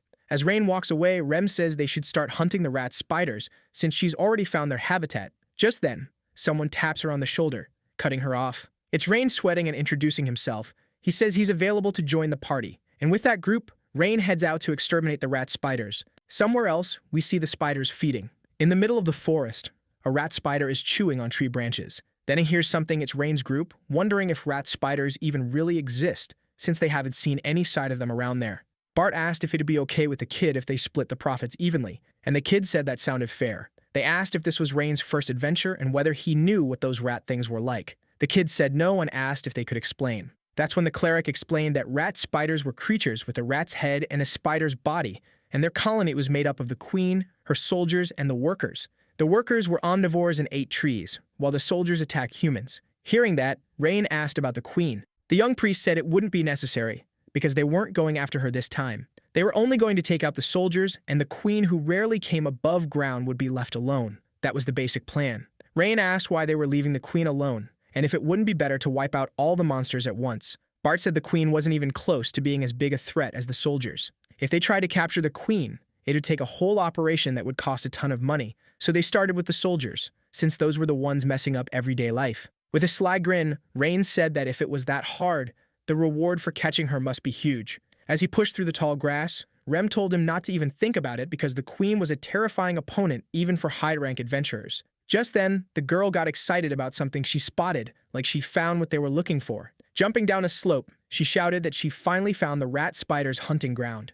While she was still mid-fall, Rem fired a few arrows, dropping 2 of the monsters down there. Without wasting time, the warrior followed her and took down 2 more rat spiders. The ponytailed guy told them to follow him, saying he'd seen a huge swarm of rat spiders. Rem said they must have caught their scent. As they fought, the girl told Bart they should finish this before the others showed up, and the warrior agreed. Watching Rem and Bart fight, Rain asked the cleric if it was really okay for him not to fight, since they were splitting the money evenly. While rummaging through his bag, the priest said all they needed to do was light the campfire and get drinks ready for the camp. Rain asked if that was seriously all, and the young cleric said the 2 of them never planned to let him fight from the start. Rain said he didn't get why they'd even put out the request, and Sammy explained it was because they genuinely just wanted to help. Sammy said they'd answered the call as soon as they heard Rain needed money for the priesthood exam. Even after they'd already made more than enough, they kept doing it anyway. Being around those 2, you could just feel how much they cared. Rain asked if it was like unconditional love and said it sounded like something God would be happy to hear. Smiling, the priest agreed. The young cleric said that, even though he didn't really know why, he felt this sense of solidarity that couldn't be explained by God. He thought you could call it the simple desire to be with other people. Sammy said he had a lot of fun adventuring with them, and the days they spent together made his heart feel completely full. Realizing he'd been talking a lot, he apologized for rambling and said that, as a priest, it was kind of embarrassing. Rain said he agreed. It really was nice traveling with someone. He remembered when he used to travel with his companions, and that made him think of Tarina. Rain then asked if Sammy happened to know anything about Tarina, and the young man asked if, by Tarina, he meant the Witch of Ashes. While the others kept fighting, the priest said there was no way he could know, and Rain asked if the shaman had been taken by the church for heresy. He said it felt like it had happened, and at the same time, like it hadn't. Just then, the purple-haired man who'd been hunting rat spiders came face to face with a massive monster. In the forest, everyone heard his screams of pain. The adventurers wondered what the hell that was. Bart rushed over to where it was happening, thinking this was insane. Seeing the huge creature with the adventurer in its mouth, Rem asked if that was for real. Breaking out in a cold sweat, they shouted that it was the queen. That's when everyone realized that, by some cruel twist of fate, the queen who almost never came out was up on the surface. Nervously, Rain asked why the queen was above ground, and Sandy, weirdly calm, said the spider looked about twice the size of a normal queen. So Rem explains that its size was because of how long the monster had been left alone. All of a sudden, the queen lifts her head and starts screaming, causing this piercing pain in anyone who hears it. Everyone starts running, and Bart tries to warn them not to turn their backs on the monster, but they don't listen. The soldiers notice the queen's screams. Seeing that, Sammy tells Rem and Bart they need to fall back. Rain asks why, since it's just a big monster, but the priest says it's not that simple. Because when the queen shows up, the rat spiders group up in packs of 6, so rookies aren't enough to take them down. Right then, the rat spiders start attacking all the adventurers there, including Rem. She defends herself and also hits one of the rats that was about to attack another adventurer. Bart reminds Rem it's pointless fighting the soldiers, and that they need to aim for the queen. Rem says she knows. Looking at the other 2, the leader tells the priest to take care of the rookies and asks Rain to protect the cleric. Using 4 arrows at once, the green-haired girl fires them at the queen with perfect skill. Seeing that, the protagonist realizes it's Kaya's technique, simultaneous precision shot. Several rat spiders rush the archer, but Bart protects her, blocking them with his axe. The warrior charges the queen and, after a jump, buries his axe into her. The adventurers who see it cheer, saying they got the queen. But then something rises out of the blood, like black ink. Noticing it, the protagonist tells him to get away from it, otherwise he'll die. Bart jumps back, and at that exact moment, the liquid sprays out. Everyone wonders what it is, because it looks like it's alive. The queen, who looked defeated, pulls the axe out of her head and flings it away. That's when Bart realizes the axe melted. Then the queen starts ripping out her own eyes, growing new ones in their place. Suddenly, she turns to Bart, who's frozen right in front of her. While knocking down some of the soldiers, Rem thinks this is really bad. Calling out to Bart, she tells him to run. But he's paralyzed and can't do anything except get his arm bitten by the creature. Seeing her companion suffering, Rem ignores the soldiers attacking her and declares she'll defeat the queen no matter what. Shooting an arrow into the spider's temple, Rem asks if it's going to keep ignoring her. Like she's kicking trash bags, she starts tossing the soldiers away. The cleric calls to Rain, telling him to leave him there and join the attack. But Rain is frozen, remembering the time he got poisoned. And watching the spider, he thinks it's definitely dark magic, so there has to be a dark mage nearby. Sammy grabs Rain by the shoulder, asking what he's doing just standing there. Rain says he can't use attack spells, and there's no one else there who can fight. Nervous, the priest begs Rain to save his companions' lives. Breaking into a cold sweat, Rain looks around and sees his teammates getting taken down one by the monsters. With tears falling, he asks how much they get for killing the queen. As the monster bites him, the cleric says it should be worth about 20 gold coins. That's worth as much as 1,000 rat spiders. Hearing that, the protagonist says that's not so bad. Then Rain hits the queen with a stick that, when it strikes the monster, explodes. Everyone is shocked. Facing the creature, Rain taunts it, saying he'll finish it with his own hands. Casting a lightning spell, he creates a huge beam of light, blinding everyone nearby. The queen, who'd been holding Rem and Bart with her legs, throws them away. Channeling his aura, the protagonist tells the priest to take care of Rem and Bart. Rain calls out to two of the extras, telling them that if they want to make it out alive, they need to protect Sammy. Staring down the creature, Rain says he'll personally take it down. The monster has lost a leg, but it doesn't seem to affect it at all. So the boy, determined, charges the monster while casting a spell. He destroys some of the soldiers along the way. Sammy worries about him, but all he can do now is tend to the wounded. Facing the queen, Rain throws a fireball, hitting the creature in the neck. The monster tries a counterattack, but the protagonist slides underneath and starts forming a 3-star magic circle. Right as he's about to cast the spell, one of the creature's legs stops him, barely missing him. Since there was no guarantee a 3-star spell would work, and the magic he could use was limited, he tells himself he needs to stay calm. So he decides he has to size the enemy up first, activating Bel Sidious. When he looks at the creature, he realizes it's 3-star black magic. One of the soldiers tries to attack him, but Rain dodges easily. Summoning a magic rope, he thinks that with that level of concentrated black poison, his current body wouldn't be able to handle it. So if he couldn't block it with Bel Curious, he'd have to use 4-star magic. And since the black mage could be nearby, the risk was huge. This was such a mess, he had no idea what he was supposed to do in that situation. Even badly hurt, Rem manages to get back up. Worried, the cleric tells her she should lie down because the bleeding is serious, but she says she's fine. The priest tries to argue, but she cuts him off, asking him to take care of Bart for her. One of the soldiers tries to attack her, but even struggling, she takes him down. Potato Head asks if Rem is okay, and she tells him not to worry about that, he should be dealing with the spider rats. With Rain there, the guy thinks nothing is going to work, so they need to retreat right now. Just then, something slams into the tree next to the boy. Looking closer, Rain realizes it's one of the soldiers' eyes. When he understands what that means, he's terrified because the queen is killing off her own offspring. Noticing Rain up in a tree, the queen hurls one of her creatures and knocks him out of it. But even while he's falling, the poor guy can't catch a break, the spider rushes him, and he's forced to defend himself, summoning an earth barrier. Face to face with the creature, he thinks this is the end, but then an arrow flies at the queen and hits her right in the eye. Frozen, the protagonist can only watch. The queen yanks the arrow out of her eye, and Rem says she warned her not to ignore her. Furious, the spider charges at the girl. Sammy yells for Rem to run, but she thinks she just has to hold out a little longer. The monster keeps coming, relentless. Rain mutters that this sucks as he casts another lightning spell. Pulling a dagger out of her leg, Rem tells Rain to handle his own stuff and charges the creature. She knocks the queen to the ground and asks if he's going to finish it. Almost in tears, Rain tells himself he has to stay calm. Hiding behind a rock, he thinks he can deal with it without being noticed. Then Rain starts focusing, forming a circle made up of multiple triangles. After landing a kick on the queen, Ren feels a little dizzy, and just dodging the attacks is already exhausting, but she has to hang on a bit longer. But suddenly, everything around her turns gray, and she passes out without wasting a second. The queen flings her away. The cleric tries to help her, but he's stopped by the extra, who is supposed to be protecting him. Meanwhile, Rain, still behind the rock, keeps concentrating on his spell. Taking advantage of some soldiers getting distracted while attacking the extra, Sammy breaks free and runs to Rem.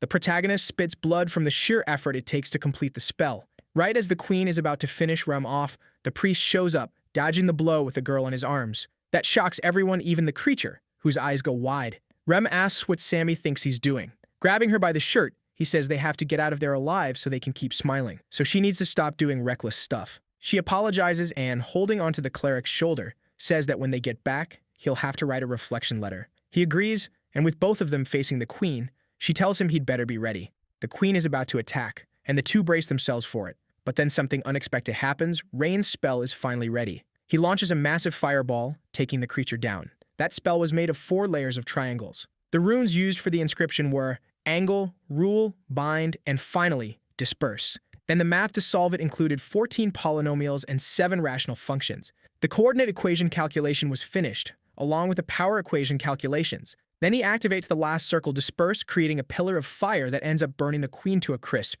Everyone ducks to shield themselves from the flames, and when they look up, they see the queen basically turned into charcoal. Leaning against a rock, Rain comments on how pathetic he was. After all, in his past life, he could cast that spell 7 times in a row without any problem. With the wind, the queen's ashes scattered through the air. The spider rats that had looked furious a moment ago now just looked like scared rabbits. The adventurers notice and say they can't let them get away. With everything finally over, the priest runs over to Bart, who's lying on the ground. Looking at what's left of the queen, Rem thinks about how that terrifying creature that take him down in a single hit. As the cleric approaches Bart, he says he's going to heal him, and Rem says she's feeling dizzy. She asks how the warrior is doing, and Sammy says the guy is tough, so he'll recover without too much trouble. Looking at Rem, Bart apologizes and asks if she's okay. She says she got the treatment she needed, so she'll be fine. And he shouldn't worry after all, they were just unlucky with that fight. She adds that it's weird the queen had regeneration like that, since there's nothing about it in the guild database. But even so, the boys still managed to bring her down with one blow. As night falls, the group rushes to help Rain. The mage says the kid's condition is from mana overload. If that's the case, Rem says he probably burned through all his mana in that last attack. But why Rain hid still bugs Rem, so she figures that since the queen was close, he needed cover. Sammy says they should talk about it later. Right now, they need to focus on saving him, and she agrees. Meanwhile, Rain, unconscious, flashes back to when he was still Lin. Surrounded by his companions, he asks not to be officially recorded as a member of the hero party and for that to be reported to His Majesty too. An elderly man says he doesn't get why the boy would ask that, since it was something His Majesty had prepared to honor those who devoted themselves to humanity.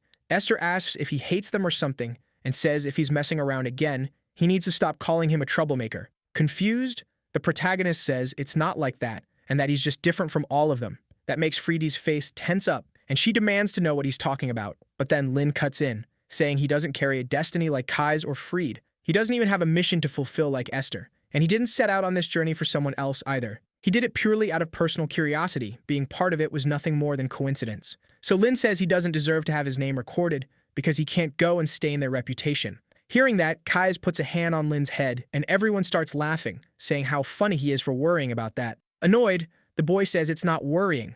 It's just a highly logical conclusion. Then Esther takes his hand and, with a calm look, says that no matter what anyone else says, he's part of their group. So he doesn't need to think about sacrificing himself, he should just do what he thinks is best. After all, that world already recognizes him as the hero party's archmage. When Rain wakes up, he's in the middle of the city. Being carried by Bart, he asks where they are, and Rem looks surprised he finally woke up. She tells him they're on their way to the school. With a sigh, Rain feels his whole body aching. He thinks maybe he overdid it, but he's still glad they didn't get caught by the black mage. Bart asks if Rain was the one who summoned that fire magic earlier. Rain thinks for a moment. Noticing that, Rem says he shouldn't lie, they're already sure it was him. A bit reluctantly, Rain says he wasn't trying to hide it. Hearing that, she mutters that it really was him. They say that since they thought he was going to keep it secret, they reported that they used a scroll, then ask if he wants them to correct it. But Rem says they should just leave it as it is. Since he seems to have his reasons, Rem says she won't ask anything else. And since he's the one who saved them, they'll definitely pay him back. Our main guy says no, but the moment the cleric says he should keep all the rewards, he immediately says yes. Rem looks at the kid like, seriously? And he asks why she's looking at him like that because, come on, he earned it. She agrees, but says she was kind of expecting him to say he'd dedicate the reward to everyone who worked hard and split it fairly. Rain says she's dreaming a little too much, so everyone starts laughing about it. The guy admits he was just messing around and says 5 gold coins are enough for him. But Bart says it's only fair he keeps everything. Rain tries to argue, but Rem cuts them off and suggests the kid should use his connections and turn this into an opportunity. She asks what he thinks, and he agrees, saying it's a good idea. Then the priest asks if he hadn't asked about Tarina earlier. Our protagonist says yes and asks why. Sammy says he overheard something while he was in the church district, so it might not be accurate. But from what it sounded like, the shaman had gotten involved with dark magic in her later years. Rain says goodbye to Rem's group with a smile. But after everyone leaves, his face turns serious, and he thinks that, apparently, the girl really did get mixed up with dark magic. At the library, Rain flips through a book, resting his chin on his hand. He closes it, thinking there wasn't any mention of Tarina being involved with dark magic. Staring at the book in his hands, he ends up having another flashback from when he was still Lin. Lin tosses aside a worn-out book. Gripping his staff, the boy moves forward, toward a place that had fallen into ruins, an eroded village down in the abyss. Inside an abandoned house, half submerged in the swamp, they ended up finding Tarina. Back then, she was 7 years old. With a snap of his fingers, Lin makes a makeshift campfire out of bits of wood and torn book pages. He says that she'd do the trick. Then the girl starts coughing. Lin turns and slowly walks over to her. Tarina looks terrified, and Lin pulls something out of his bag. Her fear disappears when she realizes it's food. Holding out the bread, he asks if she wants to eat. He tells her not to worry, there's no poison or anything. The rest of the group comes closer, and Lin asks if she's not going to eat, saying it's all he has to offer. But she stays silent, and Lin sighs. Then the girl finally breaks down, saying her mom, her dad, and everyone she knew were dead. Hearing that, Lin asks if her village had any contact with the outside world. She says she doesn't really know, and Lin stands up and says he gets it, he didn't even know a village like that existed. But he says maybe now she's the only one who still remembers that village and its people. He says that sounds really lonely, a life nobody remembers. Then he asks if she's okay with that because if she dies, that place will vanish without a trace. Almost crying, Tarina clutches his clothes and says she doesn't want that. Lin steps closer and says, in that case, she needs to eat. He hands her the bread and says even if she doesn't want to, she has to eat to survive. So she can remember the people who live there. That's something only she can do. Then the girl starts eating like her life depends on it because it does. As she eats, tears run down her face. And from that day on, Tarina starts following him everywhere. The kid has talent for magic, but Rain says he never meant to turn her into some great mage. All he taught her were the spells she'd need to survive, even after they eventually went their separate ways. She always learned diligently, never complaining. They practiced putting out small fires with water magic, and saving people from falls with earth magic. Every spell was meant to help others. Sitting around a campfire, Friede asks if Lin has a soft spot for teaching younger kids, and Esther asks if that's true. He tells them to say something that actually makes sense. Watching the girl practice magic, he wonders if what he's feeling is sympathy or compassion. Maybe he feels connected to her because her situation is kind of like his past. The day comes to leave Tarina at the church. Even though her expression is gloomy, she surprisingly says goodbye without making a scene. Esther says that staying in that town would only make things harder and that they should leave fast. Lin agrees. In his thoughts, the boy just hoped Tarina would be okay. A man was showing her around the house, saying it might feel huge at first, but she'd get used to it soon. The girl, looking miserable, stayed quiet. Noticing that, the man tried to reassure her, saying she didn't need to worry about anything because from that moment on, they'd be her family. That's when Tarina, who'd been silent, finally spoke up and said that wasn't her home. She created a magic circle made of squares and added that they weren't her family, only her master was. An old man in black robes came down the stairs and told the priest the child's admission process was complete. The man freaked out when he saw the priest pinned to a pillar by tree vines. Asking if the kid had done it, the old man told them to send a pursuit team. Smiling, the priest said he was fine and there was no need for a pursuit team, they should just let her go. The old man tried to argue, but gave up. With a sigh, the priest remembered the moment the girl trapped him. He asked what she thought she was doing and told her to let him go. Tarina apologized, but said the place she needed to be was by her master's side. The priest commented to the old man about how nice it is to be young, and the old man replied that the priest was pretty tolerant. While walking with his group, Lin suddenly heard someone calling him. When he looked back, he froze. It was Tarina, exhausted, running toward them and calling him master. The protagonist asked how she made it there, and she explained she'd escaped using the magic she learned from him. Dropping to her knees, she begged him to take her with them, promising she wouldn't cause trouble. Lin looked at Esther, checking what she thought. He ended up agreeing but said they couldn't stay together all the way to the end. He also asked about her escaping with magic if she hurt anyone. She said no, so Lin said it was fine, and reminded her that magic should never be used to hurt people. And that's how Tarina joined the heroes group. As they traveled together, the girl's talent started to bloom. Even though she was reckless, she was the real deal. While training with the others, they noticed her potential and started teaching her in different ways. Tarina was like a sponge, picking up new spells and skills fast. Sometimes she seemed a little too timid, but her abilities improved quickly. And once she reached the point where she could handle strong monsters, they officially accepted her as part of the party. One night around the campfire, Esther came over with some gifts for the girl. It was a new dress, and it made her really happy. Touching Tarina's shoulder, Freedy pointed at Lynn, who was holding a straw hat. The girl thought it was a present for her, but Lynn pulled it back, saying it was for him. As the journey got close to the end, during the Battle of the Abyss, she became strong enough to be a real help. In a ruined cabin, Lynn told her she had to stay there, but she insisted on helping, saying he knew what she could do and that she could fight. Just then, Esther showed up and said she agreed with Lynn. They couldn't take Tarina with them. The girl called out to the other party members, asking them to say something, but they both stayed silent. Sad, she said they'd been together for so long, were they really planning to leave her behind now? Lynn said she was still a newbie, and the enemy they were about to face was way too dangerous. Plus, they'd started this journey as just the four of them, so it should be the four of them who finished it. Ruffling her hair, Lynn told her not to worry, they'd definitely come back, and then he'd teach her more magic. She swallowed back her tears and said she'd keep waiting for them. Lynn smiled, and they headed out. And that's how their adventures with her came to an end. To Rain, none of that made sense because the girl would soon get involved with dark magic, of all things. It was suspicious that books related to Tarina had suddenly ended up on the censorship list. Rain opened the book, and Rudian laid it on his forehead, telling him his research progress had gone from 37.9% to 39.9%. He's happy, but it's weird that wiping out the rat spiders only bumped things up by 2%, so he figures he's still got a long way to go. On the last page of the book, there's a drawing of Lynn. Right under it, the girl had described him as the most amazing master in the world. That makes Rain smile. He's about to say something about her, but then, all of a sudden, the smile disappears. The sun was coming up over the place where the battle against the rat spiders happened. People in green robes looked annoyed, saying they thought it could attract the golden children and cut down the number of adventurers. Because the heat from the flames was still there, and because of the blast radius, someone else figures it had to be at least a 4-star spell. And if what the people they interrogated said was true, that means the adventurers, Rem and Bart, were there. The more impatient robed person swears they'll get revenge, but the calmer one says that would just draw the golden children's attention. Then the other one says they just need to make sure they don't get caught. The calmer one says there are more important things to do before revenge, and the hot-headed one asks what that would be. So the calmer one says they should inform Tarina first. When he gets to school, right in front of the clubroom, the protagonist gets greeted by 2 students who ask if he's okay. He says he's fine and they shouldn't worry. At the front of the room, the club leader says they're about to start and asks everyone to sit, adding that the number of members has gone up a lot. The guy introduces himself as Joan, president of the local development magic club, and says he honestly didn't expect so many people, but he's really happy. Joan says he hopes they'll all get along. He's about to start explaining the club's purpose and goals when someone walks into the room. The guy turns around, still saying the club's goal is to develop magic for local development, but he freezes when he sees who it is.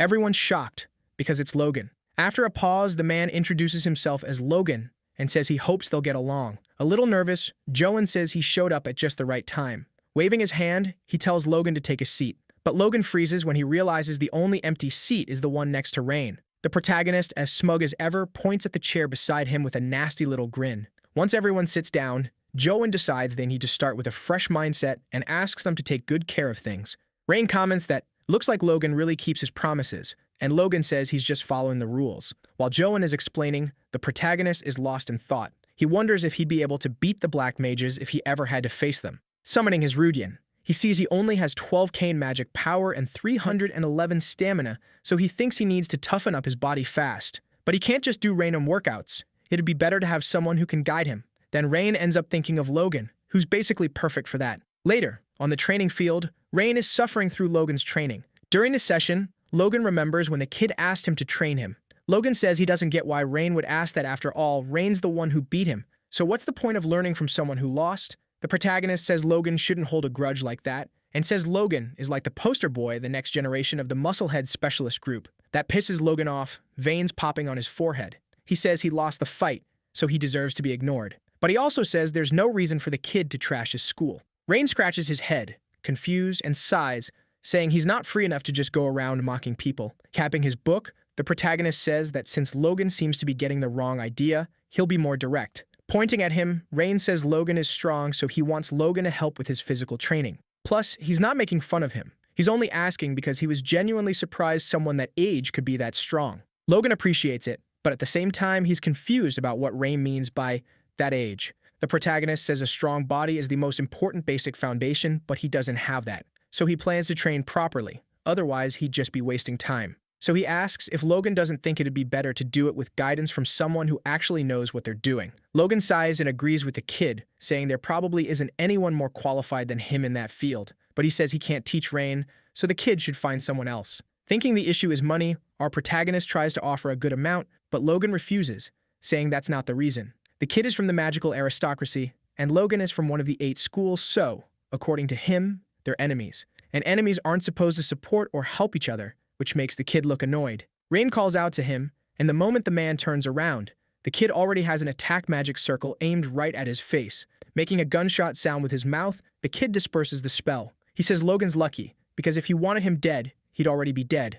Rain asks Logan if he knows why he didn't do it, and with smoke coming off his hand, our protagonist explains it's because Logan isn't his enemy. They're not soldiers, they're students, and that isn't a battlefield, it's a place to learn. He says there's no reason for them to be enemies, since they're classmates exploring the same area of magic. After thinking for a bit, Logan agrees, surprised he didn't expect the kid to hit him with an argument that's solid. Back in the present, melted on the floor, Rain is calling for Logan. He says he's finally done, and Logan says the kid is, surprisingly, doing pretty well. The kid asks if Logan finally believes he's serious, and Logan says yes, then tells him they should move on to the next exercise. Our protagonist complains, asking him to help him up, and the man says he needs to get up on his own. Logan asks what would happen if someone saw them working together, since both the aristocracy and the schools would come after them. Hearing that, Rain asks if the guy's muscles are just for show, saying that if something like that happened, he should just knock out whoever complained. That pulls a small smile from the brute, and he bends down to help the kid up. The teacher watching the scene smiles, seeing the two of them actually getting along. Just then, Krista walks into the training room. Seeing them together, she asks what they're doing there and whether they're fighting again. They deny it and say they're just working out. Ignoring the girls' freak out, Logan hands Rain a protein shake. Watching that, Krista asks what's going on with Rain and whether Logan is manipulating him. Losing his patience, the man asks what her problem is and says they're having a meaningful moment right now. She says she gets that they're classmates, but asks why he's suddenly being so friendly with Rain. At that moment, a teacher shows up behind her and, with a hand on her shoulder, says she's being loud like always. She starts sweating, realizing it's Professor Owen. Logan asks what brings him there. Owen says he saw a bunch of monkeys gathered around and stopped to look, and also that he has an announcement. The boys ask what kind of announcement, and he says he's got terrible news. It's basically a rite of passage. He separates the ones who will rise from the ones who will fall. Looking at the boys, Owen explains the school's educational philosophy is endless competition. Turning away, he says anyone who falls behind on the exams gets dropped immediately, so they'd better be ready. A little later, Rain is lying on his bed. Picking up a book, he remembers the exams Owen mentioned. He wonders if he should check what's coming up until then. Suddenly, his Rudian starts bugging out like it's glitching. He's wondering what's happening when a blinding light appears. The next moment, Rain finds himself in a white room. Rudian tells him his unique magic research has reached 40%. Rain asks why it's happening now, and then he's asked to confirm opening a new mana circle. The analysis starts and something called Mental Barrier, Lord of the Fluent World, is installed in Rain. Inside this mental barrier, the success rate for magic combinations using unique rooms and unique magic formulas goes up by 33%, and his power goes up by 66%. A rune appears in his hand, and Rudian warns that the mana needed to cast it is 20,000, while the mana he has is 12,564. Our protagonist is confused, and the message explains that this is the activation seal meant to use the mental barrier, Lord of the Fluent World. Everything glitches out again, and he ends up back in his room. Staring at Rudian, Rain thinks about everything that happened. Mental barriers, out of all the sages from the past, only 2 were ever able to use that secret technique. Knowing that, Rain figures what he saw was seriously incredible. When the sum comes up, our protagonist wraps up his hand and decides it's time to head to the black market. He thinks the weather's great, unlike the last few days, which were so chaotic he could barely think straight. Rain feels like, at the very least, he can enjoy a little peace after all that time. Just then, he bumps into someone and apologizes, saying he didn't see them. The person says it's fine, and that it's no big deal between them. When Rain looks up, he sees it's Bart and his group. He greets them, and says it's been a while. Rem immediately asks what he means since it's only been a few days since they last saw each other. Rain agrees, and suddenly, Bart hoists him up onto his shoulder. Rem says they should get going, while Rain squirms around in the warrior's grip. The kid asks what the guy is doing out of nowhere and tells him to put him down. Laughing, Rem says college students are always busy, and this is the only way they can hang out. Rain says this is kidnapping, and the cleric says they heard there'd be an award for that last spider rat subjugation, and there's no way the hero's sitting it out. Rain asks if he really has to accept it, and Bart tells him to stop being so stubborn, and that it's actually good to show up to these ceremonies. Plus, the award is being given by the Adventurers Guild headquarters, so Rain asks what he means by headquarters. The group finally reaches the guild branch, and outside, people are whispering about them.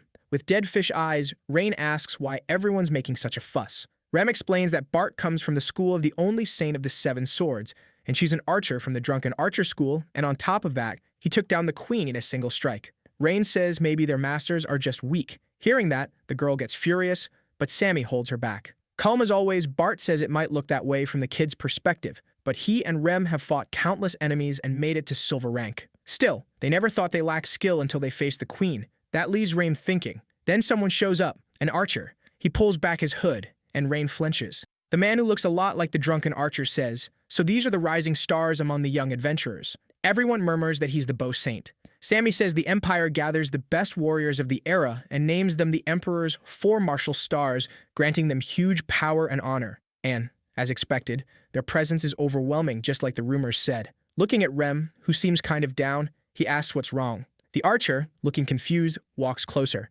After taking a good look at the girl, he says it's a big surprise. Asking what his cutie is doing there, the girl tries to play it off, saying he's mistaking her for someone else. He says that would make more sense because there's no way the girl who left the dojo and dyed her hair would be out here playing adventure. He asks if she's been following him and whether she even has her brother's permission. The girl starts punching him. Anyway, the man turns to Bart and asks if he's the leader of the group. The warrior confirms it, and Rauren says, "Yeah, that's obvious considering he took down that mutant. He must be pretty strong." While Rem struggles in Sammy's arms, Rauren says Bart's probably had a rough time because of her, but tells him to take good care of Rem. With his usual calm look, Bart says that since they're a party, nobody takes care of anyone. They cover each other's weaknesses. Hearing that, the archer says he likes Bart more and more, and that if he keeps it up, he'll hit platinum rank in no time. Still frozen, Rain watches the archer, thinking it's weird how he looks exactly like Kai's. Rauren walks up to the boy and says his face looks familiar. It's strange, but he's sure he's seen that face somewhere before. But then he realizes it's not the face, it's the guy's vibe. So Rain introduces himself as Rain Ludwig. Hearing that, the man says, in that case, the kid must be Scalzi's grandson, patting him on the shoulder. He says that, looking at the kid now, he could tell the boy looked a bit like Scalzi, especially around the eyes. And he says that back when that man was in town, he owed him a lot. While they talked, the protagonist wondered if Kais could talk would he talk like that. Noticing the bow on Rauren's back, Rain found himself wondering what kind of condition his companion's bow was in. Right then, the bow starts vibrating like crazy. Gripping the weapon tightly, Rauren wonders why it's acting like that. When he looks back, he comes face to face with a warrior. The warrior tells him it's time to go, and the archer agrees, kicking off the event. With a sheet of paper in hand, the man starts reading, but then complains about how long it is. He ends up just skipping the whole thing and congratulates them on a job well done. Moving on to the rewards, Rauren says it'll be 2 gold coins, and each member of the group will get 500 contribution points.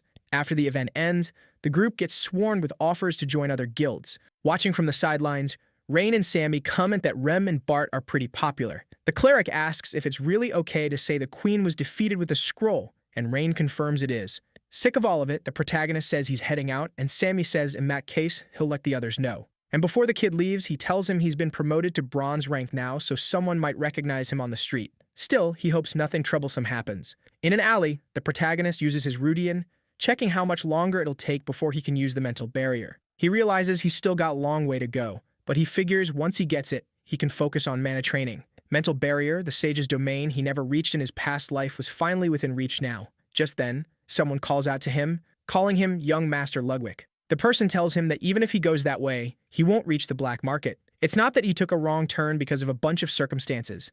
The black market merchants fled, so it's temporarily shut down. The person takes off his hat and, saying it's a pleasure to meet him, reveals he's part of the Magic League. He asks if he can have a moment of Rain's time. When they get to a restaurant, he asks what Rain wants to eat, but Rain says they should just get to the point. The man says Rain doesn't need to be so guarded. He's not there to grill him about the black market. Suspicious, the protagonist wonders how they even found out he was heading to the black market. On top of that, what really throws him off is how much mana the man is getting off. Apologizing for forgetting to introduce himself, the man shows a watch and introduces himself as Doran Slade, saying he works in the League's Special Operations Department. He also reveals he used to be the boy's father's secretary back when his father was student council president. The protagonist asks what he's getting at. The man explains he just wants to make it clear he's not shady and that he's on the boy's side. Also, he wants to confirm a few things with Rain, asking if Rain was the one who used the magic that took down the mutated queen, because there are no records of Bart's group visiting a magic shop recently. Even assuming they could have bought it earlier, there hasn't been a 4-star mage capable of making a scroll that powerful in the last 10 years.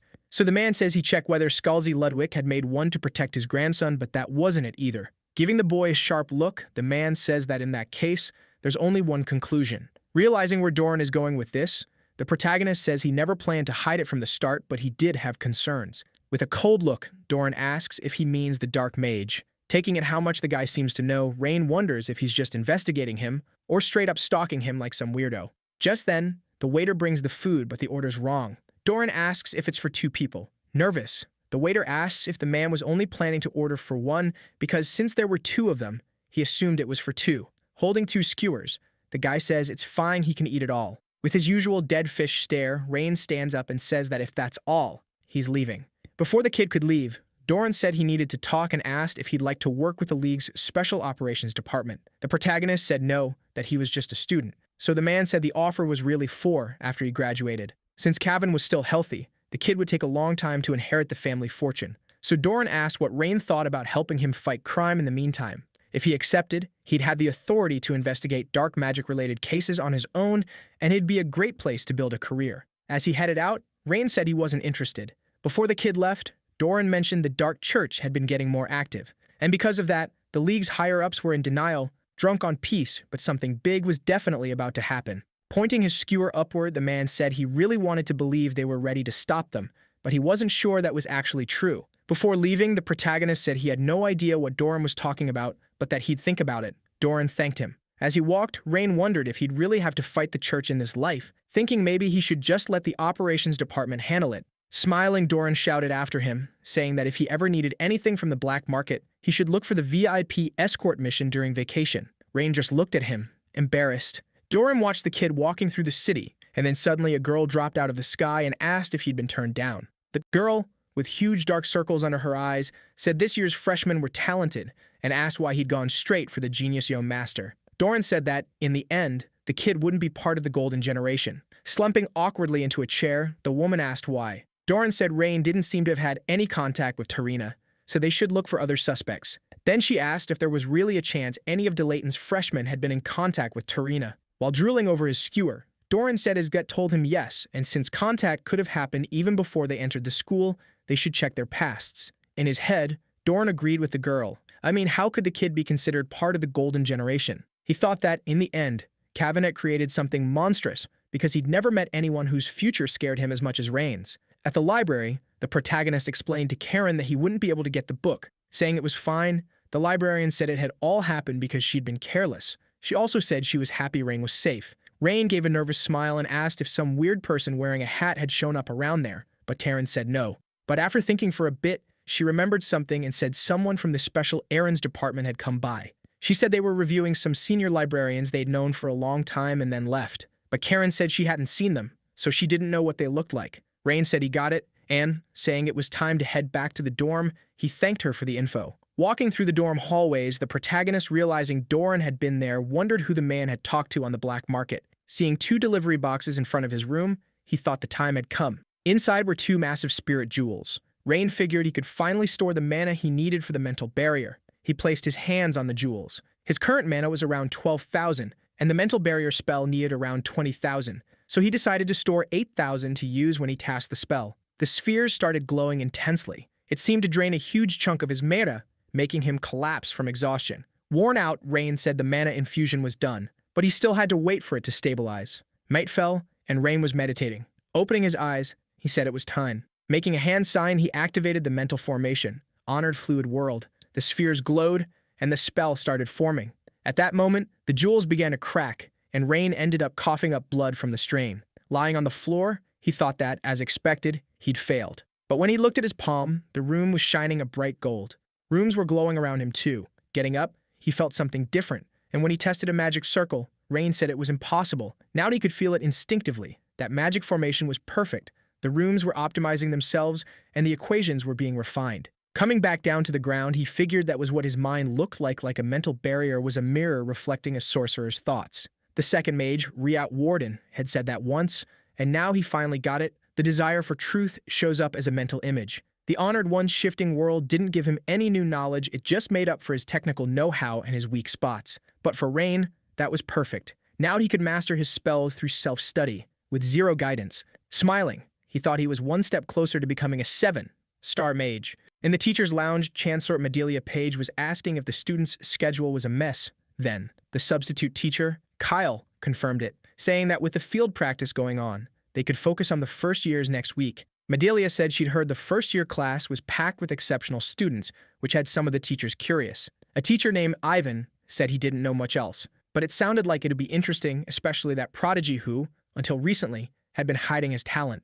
After all, nobody knew what was going to happen. Fuming, Ellen stood there with her arms crossed, thinking about how so much had gone wrong. Like she could read the girl's mind, Caroline told her to calm down. One of the teachers commented that Caroline looked pretty confident, and that the next one to get crushed after Logan might be the student she was teaching. Laughing, Caroline said, "Guess we'll see." In her head, Medelia thought that if things went the way they were supposed to, Camisa, heir to the Page family, could lead Delayton's students as their golden pillar. Just then, Professor Marhena got her attention, saying they should start moving, gathering aura.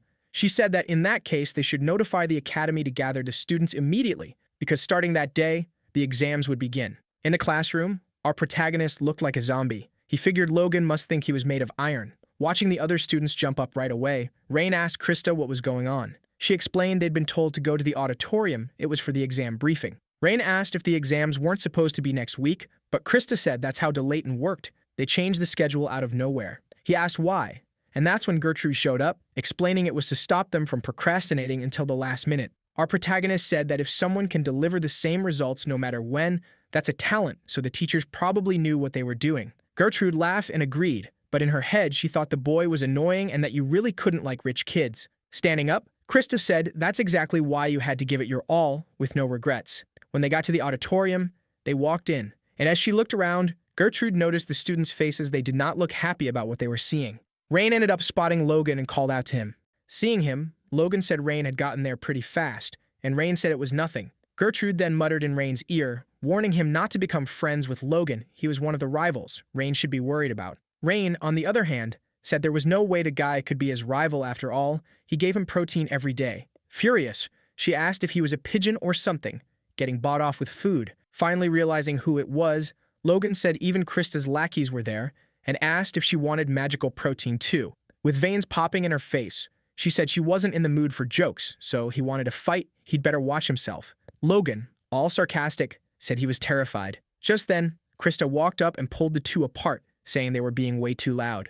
With a serious look, she told them to leave if they wanted to talk. Rain was startled. He hadn't expected that from Krista, and Gertrude apologized. Stepping away from them, Krista said that if they wanted to stay, they'd have to fight like their lives depended on it. At that moment, a voice greeted them and said she loved the tense vibe and told them to keep that mindset during the exam. Then they saw it was Professor Caroline, and as she got started, she said she was going to announce the exam details. She said the exams would run all week, starting that day through Friday, which made the students furious. On top of that, their exams would be graded by their respective teachers, and if a teacher expelled you, you had to leave the school that same day. Now, if they'd let her, Carolyn said she'd announce the teachers who would be evaluating them. Out of the shadows, the teachers step forward. When the students see who it is, they freak out. Gertrude starts frantically tapping Rain on the shoulder, and he asks what's wrong with her. Panicking, she asks if he's seriously never heard of Professor Marhena. She used to be the head of the Magic Alliance, and now she's the head professor at Delayton. On top of that, leading the Magic Alliance was an honor only the greatest mage of their era ever got. Logan is shocked to realize a huge name from the magic world just showed up. Gertrude keeps yelling at Rain until she explains that this woman was the one who replaced his grandpa as head of the Alliance, which just leaves him confused. Thinking about what his grandpa was like, the protagonist figures the woman must be a total monster. Then she tells him about the other teachers who came with Marhena. Kyle, a genius who graduated top of 1,378 classes, Professor Jaren, who built her magic tower at 20, and Professor Ellen, who writes for the Daily Magical Hearing newspaper. Saying those were the elite teachers who taught second and third years, Gertrude comments that it was one hell of a lineup, Marhina stays quiet for a while. Then she clears her throat, drawing everyone's attention in the hall. Using an amplification spell, she tells everyone to shut up. Her voice is so loud it actually scares the students. Leaning on her cane, she asks where they think they are and says the whole point of these tests is to weed out useless people like them. She also says the evaluators won't go easy on them like the previous ones did, leaving the kids wondering what she even considers easy. She adds that the teachers judging them are the type who'll eliminate you the moment they decide you don't have talent, which makes everyone even more nervous. Seeing they finally look ready for the exams, Marhina smiles and says, "Not bad." Then she explains the tests will take place in different locations, and each location was assigned based on each student's individual traits. Soon, they'll be told where their test is, so they need to check and head to the designated teacher's room. After that, she declares that this is Delayton. The strong survive and the weak get tossed aside. Telling them to remember that rule well, she dismisses them. Inside what looks like a cave, Professor Kyle says they finally arrived, and from there they'll be taking on a labyrinth. Hearing that, the students start murmuring, wondering if they'll even make it out safely. Resting his hand on his chin, the protagonist says he doesn't remember there being any cave around there. Hearing him, the professor asks what Rain just said. Rain replies that since this is the sacred land of the Red Dragon Legion, it's surprising there be a labyrinth here. Kyle's impressed by the kid's knowledge, but says not to worry, the labyrinth is artificial, and he controls everything. He adds that even if they get hurt, their lives probably won't be in danger. That probably makes the students uneasy. Then the professor asks if they shouldn't be more worried about passing the exam. Calmly, he explains he prefers relative grading over absolute grading. In this system, first place gets S rank, second and third get A, and it goes down to F. F means 39th place, and anyone below that has to retake the exam. The main criterion is the time it takes to clear the labyrinth, and clearing it means wiping out every monster inside. They'll take the exam in pairs, and if they can't finish within 40 minutes, they're expelled. A window opens beside Kyle, and he explains the teams were formed based on entrance scores. After checking the results, they should go find their partners. Rain wonders who his partner will be. Then, the next moment, a clay doll falls from the sky. He's confused about what it even is, until someone steps on it, crushing it to pieces. Rain's annoyed to see it's Krista. With a weird laugh, she asks if he doesn't think the heavens are cruel because he has to compete with her on the very first day of testing. Telling him to get ready, she says she's going to crush Rain's pride. Just then, Logan shows up and, asking what they're up to, says he wants in. He says he's got good news for Rain, who somehow looks even more miserable, not knowing what's coming. Then the big guy reveals that he and Rain are on the same team. That leaves Krista and Rain confused for a moment. Greeting Logan, Rain says it'd be a pleasure to work with him, but that annoys Krista. She says it makes no sense, because it wouldn't be fair for all the other good students to end up on the same team. Smiling, the main guy asks if she's finally admitted he's actually skilled. She denies it and says he's good enough, I guess. Krista gets a tiny bit of hope when she remembers Rain's entrance exam, but then she remembers he got in through the extra test, and that kills the last bit of hope she had. One student mutters that Rain and Logan are on the same team, and another asks if they didn't fight last time. Logan says he doesn't really care, he's getting first place either way. Hearing that, Rain just smiles and tells them to go ahead and try their luck. Turning back to Logan, Rain asks why he's still obsessed with rankings, and whether the exam really matters if he wants to graduate at the top. Logan asks if Rain is planning to graduate at the top. Logan explains that if that's the goal, then yeah, it matters a lot because there are only 4 official exams each year. Muttering, if that's how it is, Rain turns to Krista and apologizes, saying that this time he can't go easy on her. She looks confused for a second, then smiles and says that's exactly what she wanted. Clapping his hands, the instructor gets everyone's attention and says they have 10 minutes to talk things over before going in. He explains that inside the maze there are 20 routes, and each one has the same number of enemies, but only one team is allowed per route. All the students start talking strategy. Meanwhile, the assistant professor asks Kyle why he always gives that exam to first years. Kyle says the only time you really find out a mage's talent is when they face something they've never dealt with before, leaving the assistant confused. Kyle adds that in those situations, their minds go blank, their judgment gets messed up, and they hesitate.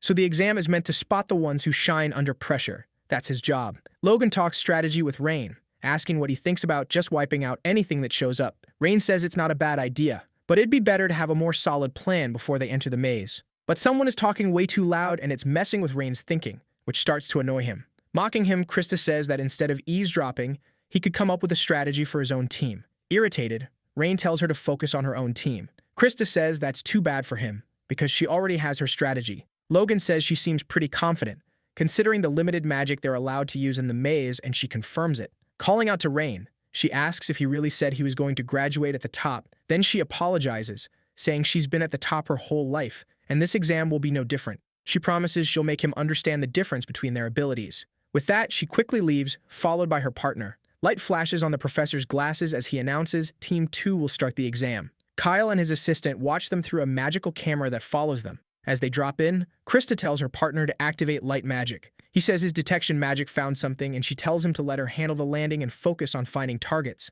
Krista cushions the fall using sand magic. Then the boy says he found 2 enemies 20 meters ahead, behind a pillar to the northwest. Arms crossed, Krista says, "Rise," and summons a bunch of soldiers full-on solo leveling style. The speed of her summoning shocks her partner, and even Rain and Logan, because it's not easy to create that many summons that fast. It intrigues Kyle and freaks the assistant professor out because of how strong she is. That's the Warden family bloodline magic, created by the second sage, Riet Warden. And even though it's a 2-star spell, the speed she uses it with is insane. Being able to perfectly control 12 summons at the same time at her age is just pure genius. Krista looks up, watching a monster get sliced in half. Her partner says he detected 3 more enemies in the hole to the left, and she says they should head over there. He says it's right there, but after walking for a long time, Krista gets annoyed and asks what he even meant by right there. He asks her to wait a second and warns her there was a monster among the rocks at 3 o'clock, another at 8 o'clock, and one on the ceiling right in front of them. She tells her shadows to attack, saying he should just leave this to her. In no time, the monsters get wiped out by her sand summons. Her partner is shocked at how fast she took down 3 enemies. Looking back, the girl asks what he was doing, and he says there was nothing over there. So she says they should keep moving. Outside, other students were watching them. They were talking about how the pair was moving through the maze like it was nothing. Freaked out by the girl's skill, our protagonist says being able to cast a 2-star spell with that kind of precision was seriously impressive. Logan says, well, obviously this is Krista they're talking about, the most promising genius of her generation. Rain asks if she's really that amazing, and the guide explains that even the school elders warned them to be careful around Krista. Even while fighting, Krista kept pushing herself, thinking it still wasn't enough. She remembers 2 mages talking about how high level her family was and saying it was only natural after all. Their current leader back then was the Dean of Delayton. Looking at the girl, still just a kid, one of the mages asks if she agrees. But then he wonders if her father was really worthy of being the leader, since he'd heard the guy barely managed to become a 2-star mage. So how could 2 families that once produced sages be so different? The mage in the black hood tells him to cut it out, but the red mage says he's just being honest. Putting a hand on the girl's shoulder, the red mage tells Krista to let her father know their family wasn't fit to be a house of mages, because that's what everyone said, and besides, even the girl's mother and her 2 sisters couldn't use magic. He says if she clings to all that, things will only get worse, so she should just leave the world of magic behind and live in peace. It'd be better for everyone. As she stumbled, the girl replayed those words in her head while taking out the 20th enemy. Looking at her partner, who is totally worn out, she asks what's next, and the guy asks for a break. But Krista says they don't have time for that, yanking him along with one of her summons. While dragging him, she tells him to just point out where the next enemies are. Outside, the students kept talking about how insane the performance was. The teacher thought it was chilling. He never expected she could handle magic at that level. Back in the past, the girl stood facing a light in the middle of the darkness, and the green mage asks if something's wrong. She tells him she's going to become the greatest mage of all time, so her mom, dad, and sisters won't look down on her anymore. Back in the present, taking enemies down one by one, Krista tells herself she's going to prove it. She swears she'll earn her honor and prestige with her own hands. Krista remembers that after she said that, the mage knelt down and told her he was counting on her to restore the Warden family once again. A monster that looks like a Zubat drops onto one of her summons and destroys it. She throws herself backward, dodging the attack, and summons another sand monster. Telling it to get back up, she sends it straight at the monster. The soldier ends up smashing the monster into the ground with a punch. 4 minutes have passed. The assistant professor announces that all magical reactions have disappeared. And just like that, Teen Q's exam is over, with a total time of 4 minutes and 13 seconds, finishing in under 5 minutes. Kyle says that's exactly what you'd expect from someone descended from a mage family. Then he declares Krista's grade is S. As Krista's group leaves the maze, the other students wonder how that's even possible. Most of them haven't even finished talking through their strategies yet. Logan already expected Krista to be talented, but not on that level. Now he gets why the elders have been watching her. It makes sense she's seen as a potential leader for the Magic City. The group stops in front of Kyle, who says that since he started teaching, their team is now second in the time rankings, finishing in under 5 minutes. Showing off, the girl says ending things with overwhelming power is just how her family does things. The professor thought the Warden family's strength was based up in the Highlands, and that they were hiding some huge reserve of stamina and magical power. Even though he planned his strategy around that, the girl's moves couldn't be explained by that alone. That result came from her insane effort. Her biggest advantage was that she was a genius who actually worked hard. Calling the girl and her partner over, the professor says it goes without saying they passed. There were still a few students left, but he adds right away that their grade was an S. Krista clears her throat and, bowing, says he was too kind. He wishes her good luck, and she turns around, absolutely thrilled. As she walks past our protagonist, she looks at him, thinking, yeah, that's just who I am. Smiling, Rain tells Logan this might end up being more fun than he expected, and Logan agrees. Rain ends up having another flashback from back when he was still Lynn.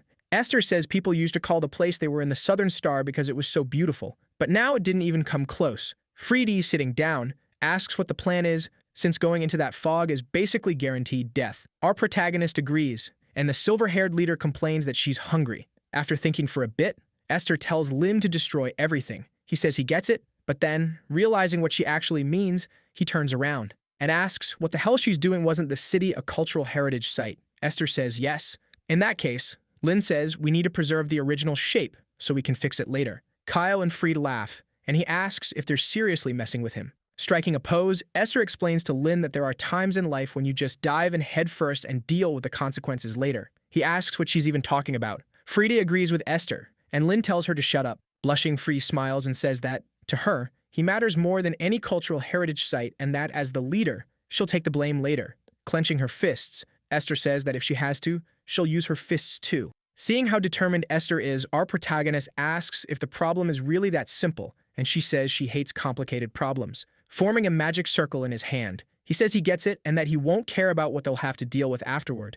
It's crazy how one irresponsible decision can change the world. Back in the present, Rain says he's made up his mind. Saying he's got a great idea, he tells Logan to come closer. Logan asks if Rain is messing with him, because that could get them disqualified. Rain just says he'll take responsibility if anything happens. Logan scratches his head, worried, and says that even if they just took it easy, they'd still pass, but it wouldn't be fun at all. Rain smiles, realizing his point worked. Just then, Krista, who've been listening, asks what they're doing and why they might get disqualified. Rain asks if she's scared and tells her to just wait and see what they're about to do. She asks what they even mean by all that. This is an exam, not playtime, so they should take it seriously. Turning to her, Rain says that, supposedly, magic is meant to be fun. Doesn't she think so too? Prep time is over, and the professor tells the teams to get ready.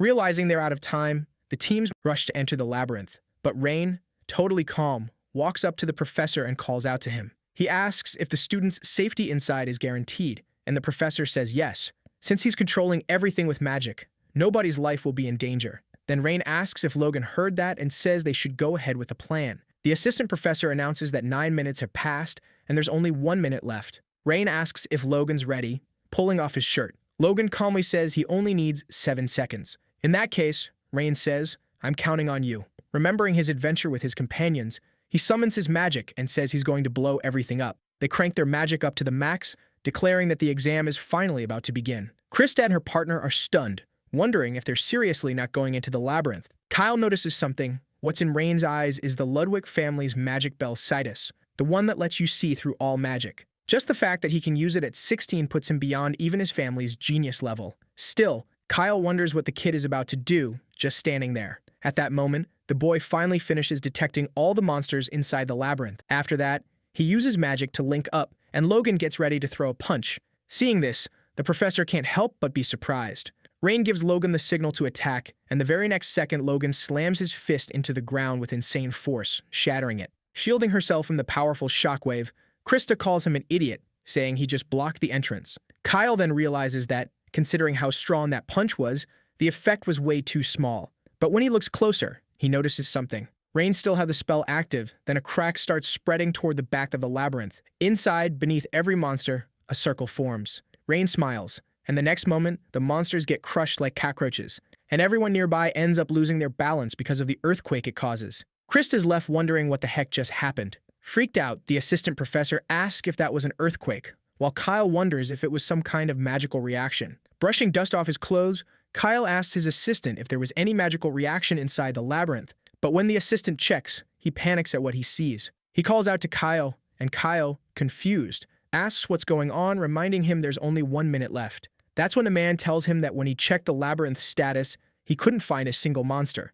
The professor is even more shocked because it hadn't even been a minute. Scratching his neck, the assistant says that can't be right. Kyle asks why, and the guide explains it doesn't make sense. The whole point was to test skills in the labyrinth, but destroying everything goes against what the exam is supposed to be, and having no monsters left alive is basically just luck, so it should be invalid. And an S rank is supposed to mean a perfect result, but in this case, it was total chaos. After thinking for a bit, Kyle tells his assistant that geniuses are usually nowhere near perfect. Perfect is some state that matches all the world's ideals, but geniuses who change the world always break those ideals. A genius isn't someone who fits into perfection. If anything, they create a new kind of perfection. Xammer asks what the professor means by that, and Kyle explains that if they followed the traditional method, Rain and Logan were far from perfect. But then he asks Zemar if he'd ever even considered destroying the labyrinth. The man says no, but that if he wanted to, he could. Kyle says that's the point. The boys created a new path. Being able to think of and actually do something nobody else would, that's what matters most. It's about having the knowledge and understanding to turn a stupid idea into reality. Watching the boys smiling, the professor tells his assistant to just wait because that student is going to become the center of the magical world and push its boundaries. 40 minutes later, the test is over. Kyle says the results will be posted and tells the students to go take a look. In the hardest test of the year, most of the applicants who pass finish in 30 minutes. A lot of students either drained their magic completely or got hurt because they lost control of their magic. On top of that, some students had to retake the test after getting hit more than 3 times by a target. Krista and Rumlow's team finished in 4 minutes and 13 seconds, an insane result. In that case, an S rank made total sense. But Logan and Rain's team finished in under 1 minute, so the girls' evaluation dropped to an A rank. Krista ends up having another flashback, where everyone was saying that apparently the Warden family's daughter could use 2-star magic at age 6. They thought it was great news, because for the Warden family, who were basically on the edge of collapse, it was a huge relief. Then they stopped paying attention to the girls showing off fiercely, and start asking about the Ludwig family's situation. People talk about the so-called Prince of Disaster, saying they feel bad for him but also that it's not their problem, and they're just glad he's not part of their family. Krista was always picking on Rain because he didn't care what people said about him, but he never cared about what she said either. Still, on the day they were about to enter the academy, Rain ends up saving her. Even her tutor praised him for how fast he activated his magic. With all that, she couldn't help wondering what had happened because he didn't seem that strong during the family gathering. Her tutor was also curious why he was there, since the entrance exam had already started. Krista asks if she couldn't just let it slide that he showed up late, and then Carolina asks since when she ever cared about the other students. Right then, the girl says that, just like her teacher had noticed before, having him around was going to heat things up. She also asks if a little competition wouldn't be good for the school. She was finally taking all of it seriously. In that moment, she declares the boy is going to be her rival, but the result of that exam completely crushes her. Her partner, Rumlow, walks up to her thanking her, because he got a good grade thanks to her. Krista, though, just stands there frozen, wondering if she really lost again, especially to someone who treated magic like it was no big deal. She's annoyed she didn't think to destroy the maze, but then she realizes that even if she had thought of it, she wouldn't have been able to. Watching her, Kyle realizes she's super competitive. He gets that feeling. He thinks it's a good thing. But in his head, he comments that if Krista keeps chasing after Rain, she's in for a rough, thorny road. With a sigh, he adjusts his glasses. He gets everyone's attention and says that normally only one team should get an S rank evaluation. But since the teams were made based on points, Logan and Rain ended up on the same team, which wasn't fair. So he announces that both teams will receive an S rank evaluation. All the students are happy, but Krista is still frustrated about everything. Rain walks up to her and says it looks like it ended in a tie. He reaches out his hand to shake hers, but she slaps his hand away. Everyone watching is confused. Then Krista asks if he seriously thinks she'd be satisfied with that result. Rain is confused and asks why she wouldn't be after all. They both got S rank. Yelling, she tells him not to mess with her, because she only got that evaluation out of pity. Anxiety takes over, and while she begs people not to look at her, Krista runs off. Rain calls after her, trying to stop her, but he can't. He turns to Logan and asks if he said something wrong. Logan says he's sure he didn't, but since he's from one of the 8 magic schools, he doesn't really get all this magic clan stuff. Noticing how weird Logan is acting, Rain asks what he knows, because it's obvious he's lying. Logan then repeats stuff people say, like, the Warden family is done for, and that cursed magic clan. Hearing that, Rain asks why he'd say something like that. Logan explains that it's what everyone says. All the Warden glory is in the past, and until Krista was born, the Warden family didn't have what it took to be considered a magic clan. Krista was the one who brought the family back and got them recognized as a magic clan again. She did it on her own. And since she'd been carrying the family by herself up to now, she's probably full of built-up frustration. Somewhere deep in the forest, Krista is crouched down, crying. Hearing the boy's footsteps, she stands up. She says magic clans and mages are supposed to be respected, almost worshipped, because people look at them with huge expectations, so they can't become someone others can treat like trash. But all of that hurts Krista. Frustrated, she says she's given everything she has to get here since she was 6, and she still barely made it this far. And yet some kid with no bloodline or famous last name went and stained the clan's honor by accepting that duel. On top of that, Rain talks to everyone like it's nothing, no hesitation at all. Krista yells that she doesn't get what he means when he says magic is something you do for fun because none of this is fun to her. Summoning a spell, she demands to know why, even though she takes it so seriously. His evaluation was higher than hers. Rain calmly disperses the Sam summon she created. He says he loves magic, and when it works the way he pictured it, all the pain and effort feel like they just vanish. That's something only people who really work for it can understand, but it's not all fun and games. As Rain admits he's been through a lot of pain and despair, Krista lunges at him, creating another summon. Blocking her magic, he says she's her clan's last hope, and that she's trained so hard she's at the level of someone much older he can't even imagine how much pain she's had to endure. But one thing is for sure, thoughtfully. Rain says it looks like this is the first time she's ever actually succeeded with that spell. Tears fall down her face when she hears that. Krista looked pissed, but the boy just kept talking, telling her that all that misery and responsibility wasn't hers and that she could have just tossed it all away. Even so, she didn't give up, and he asked her why. Summoning another huge stone monster, Krista tells him to shut up. Our protagonist stands his ground and asks if it's because she can't forget what happened. Not wanting to hear him, Krista tells him to shut up again and smacks him with her summon's attack. As she does, she remembers when she was little, how happy she was just for beating a weak training dummy. Still standing after her hit, Rain says she's strong, and no matter what she did, nobody would dare go against her. Krista bursts into tears, and our protagonist says that, in that case, she should feel the joy of magic again. Wiping her face, Christy gets up and tells him to stop showing off because it's seriously starting to annoy her. He says he's earned the right to show off, since he's the one who won this time, leaving her with nothing to say.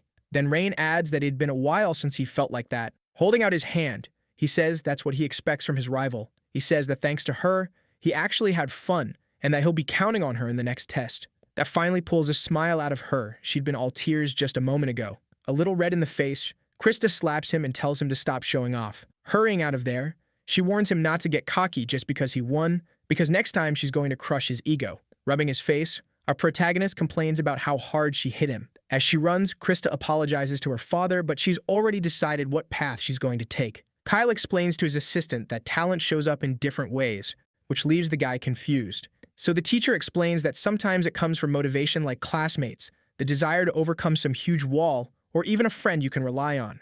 Watching the students, he says things are going to get complicated from here on out, and his assistant asks if it can really get any worse. Smiling, Kyle says he's finally sure he made the right call becoming a teacher at DeLayton. But now they need to start again, so he tells his helper to call the students. Back at DeLayton, the students are told there won't be afternoon classes during the exam season. In the hallway, Logan asks why Rain's face is swollen, and Rain says he's imagining things. Changing the subject, Rain says that if they've got the whole afternoon free, they should go to the training hall. Logan asks if he isn't tired, they just finished an exam. Opening the door, Rain says that's exactly why he needs to train. But then they run into Owen waiting for them, saying it's good they've got energy to spare. Pointing at a stack of papers, the teacher says he prepared 150 questions for the math test, so it'll be great practice. And since there's a written test after that, they're not allowed back to the dorms until they finish. Get inside, Logan wonders why he's even involved in this. Putting on an innocent face, Owen says Logan can go home if he wants and stay as long as he likes, making Logan change his mind instantly. Calling over all the students who were there, the teacher says they're included too. The students complain that they're exhausted, and the teacher asks if he needs to repeat himself. As Rain grabs his portion, he looks at Krista. She looks like a zombie, and the teacher says that until a little while ago, he thought she left early. But she came up to him full of energy, so he gave her a few extra questions to do. Krista hears that and yells, asking if he's messing with her. Owen says he's not, and that she shouldn't even think about doing only half, because the written test will affect her grade. The students keep nonstop complaining about the test. Meanwhile, the teacher calls them primates and says if he hears one more conversation, they're getting kicked out of the room. Rain figures they're testing whether they can still answer correctly while tired, but that number of questions is insane. They'd solved that kind of problem more times than he could count, so this was basically an endurance test. Activating his Bell Sidious, he decides to cheat a little. 10 minutes later, Rain says he's finished. Omen says he'd finished really fast and that if Rain was that confident, he should just hand in his answers and go back to the dorm. Right then, someone asks if Rain is actually confident. It's Krista. She's dead tired and says that if he's rushing like that, there's no way his score will be higher than hers. Rain comments that she looks completely wiped. Owen snaps at her, asking if she doesn't know how to stay quiet during a test, and she apologizes. Rain stands up and, as he walks toward the exit, decides to check how Logan is doing, and he realizes the guy looks totally lost and nowhere near finishing. As he closes the door, Rain thinks he should go take a shower. The next moment, someone walks out through the door, a red-headed girl who immediately catches Rain's eye. Her blazing red hair burned like fire, and her eyes looked like they could see through anything along with this deep darkness in them. That was his first meeting with Lillian Karian. She'd been considered the best student after the war of the 8 great schools. A little later, at the academy, Rain asks Logan who the red-headed girl is and whether he knows her. Logan says he does, and asks why Rain is bringing her up out of nowhere. Rain says he just felt like talking about it. Drying his face with a towel, Rain says he saw her in the hallway and her vibe felt weird. He asks what kind of person she is, and Logan gets a little tense about answering. After thinking for a bit, Logan admits the girl is basically Rivendell School's secret weapon. He also says Lillian's been the target of rumors ever since she arrived at the academy. Rain remembers Rivendell is a school known for fire specialists. Logan says that, like Rain probably guessed, her red hair is a sign she's blessed by the flames, and her affinity with fire is way above normal. Because of that, among the 8 great schools, she's known as the rival of the genius Krista Warden, and people usually call her a monster. He adds that even the elders say she has the potential to become an archmage. Rain asks if that isn't kind of an exaggeration, and Logan says it's not baseless. She really is that strong. After a moment of silence, Rain thanks him, saying it helped a lot, and Logan, drinking some water, says he's glad. Then Rain suddenly turns and says Logan seems to know a lot about her, and asks if he's got a crush on her or something. Logan spits out his water, and Rain keeps going, saying they'd make a great couple and he'll be rooting for him. Logan asks if Rain seriously thinks that, and Rain, with a goofy smile, says yep. Rain thinks about what Logan said about her being a secret weapon and concludes he doesn't get a single minute of peace in Delayton. At the start of Red Ridge, on day 4 of the exams, the boys are standing in front of a barrier. They say it looks like a 4-star barrier. Zimmer starts explaining that the test will take place in a fantasy world, and they'll be split into a group of 60, the teams A, B, and C. Rain figures that by fantasy world, the teacher means inside the barrier. The teacher also explains the test will be a battle royale. That confuses everyone except the teachers, who look bored. He says there will be hidden treasures, and every time they find one, they get 1 point. On top of that, there will be magical creatures created by illusions, and defeating them will earn points too. The points depend on how hard they are, and the students will have to choose whether to fight or run. Zimar asks if they have any questions, and Krista immediately raises her hand. She asks if the test is basically about who collects the most treasure and takes down the most monsters, because that doesn't sound like a battle royale at all. The teacher says she can think of it that way, but there's another rule. They're allowed to attack opponents and steal their points. They're also allowed to steal monsters, treasures, and whatever else, and if they want, they can even send their classmates to meet their maker. That last part leaves everyone stunned. Then someone taps a cane on the ground, getting everyone's attention. It's Marhina. She explains that since it's a world made of magic, everything that happens inside it is just an illusion. Basically, no matter how serious an attack is, they won't actually injure them. They'll still feel pain though, and if their bodies get destroyed or they die, once it's all over, they'll return to their real bodies like nothing happened. So, she says, in that case, they can go all out. The teacher also explains that the evaluation method was simple. The 2 people who racked up the most points would get S rank, and there weren't any other criteria. Hearing the woman's explanation, the students with not-so-nice intentions start thinking it was basically just a matter of beating everyone up. Marhina says that Emitsa, the creator of that magic, once said that making it possible for people to dream in that world was a mage's duty. And the most important thing to fulfill that duty was skill. In the world of magic, past and future skill belong to the best of the best, so they had to show what they could do. She says she'll start announcing the teams, starting with Team A, made up of Hubert, Logan, and Krista. Happy with her team, Krista says she finally had a test worth taking seriously, and Rain, hearing that, asks if she hadn't taken the previous tests seriously, because she even cried when she lost. Embarrassed, the girl plays dumb and asks who told him she cried. Gertrude, watching the whole thing, smiles at the situation. Krista says Rain should stay focused and make sure he gets an S rank, because only she is worthy of stealing his spot. She says she won't accept him losing to anyone but her, and the boys keep laughing at the scene, which just makes her mad. Zimmer then announces that Team A's test is about to begin. Moving on to Team B, the group would be Gertrude, Lillian, and Rain. In front of the barrier, Gertrude clenches her fists, trying to stay calm. Noticing that, Rain asks if she's nervous, which ends up startling her. She denies it with everything she's got, saying he has to be joking, and that he's the one who should be nervous. Our protagonist asks why he should be nervous, and she says it's obvious because he's on the same team as her, and if Rain tried anything with her, he'd be done for. Waving his hand, the guy smiles and says that won't happen. Turning to the girl behind him, Rain asks what the redhead wants with him, since she'd been standing there for a while. She says she has something to talk to him about and asks if he's free. Rain says that if it's something interesting, then yeah.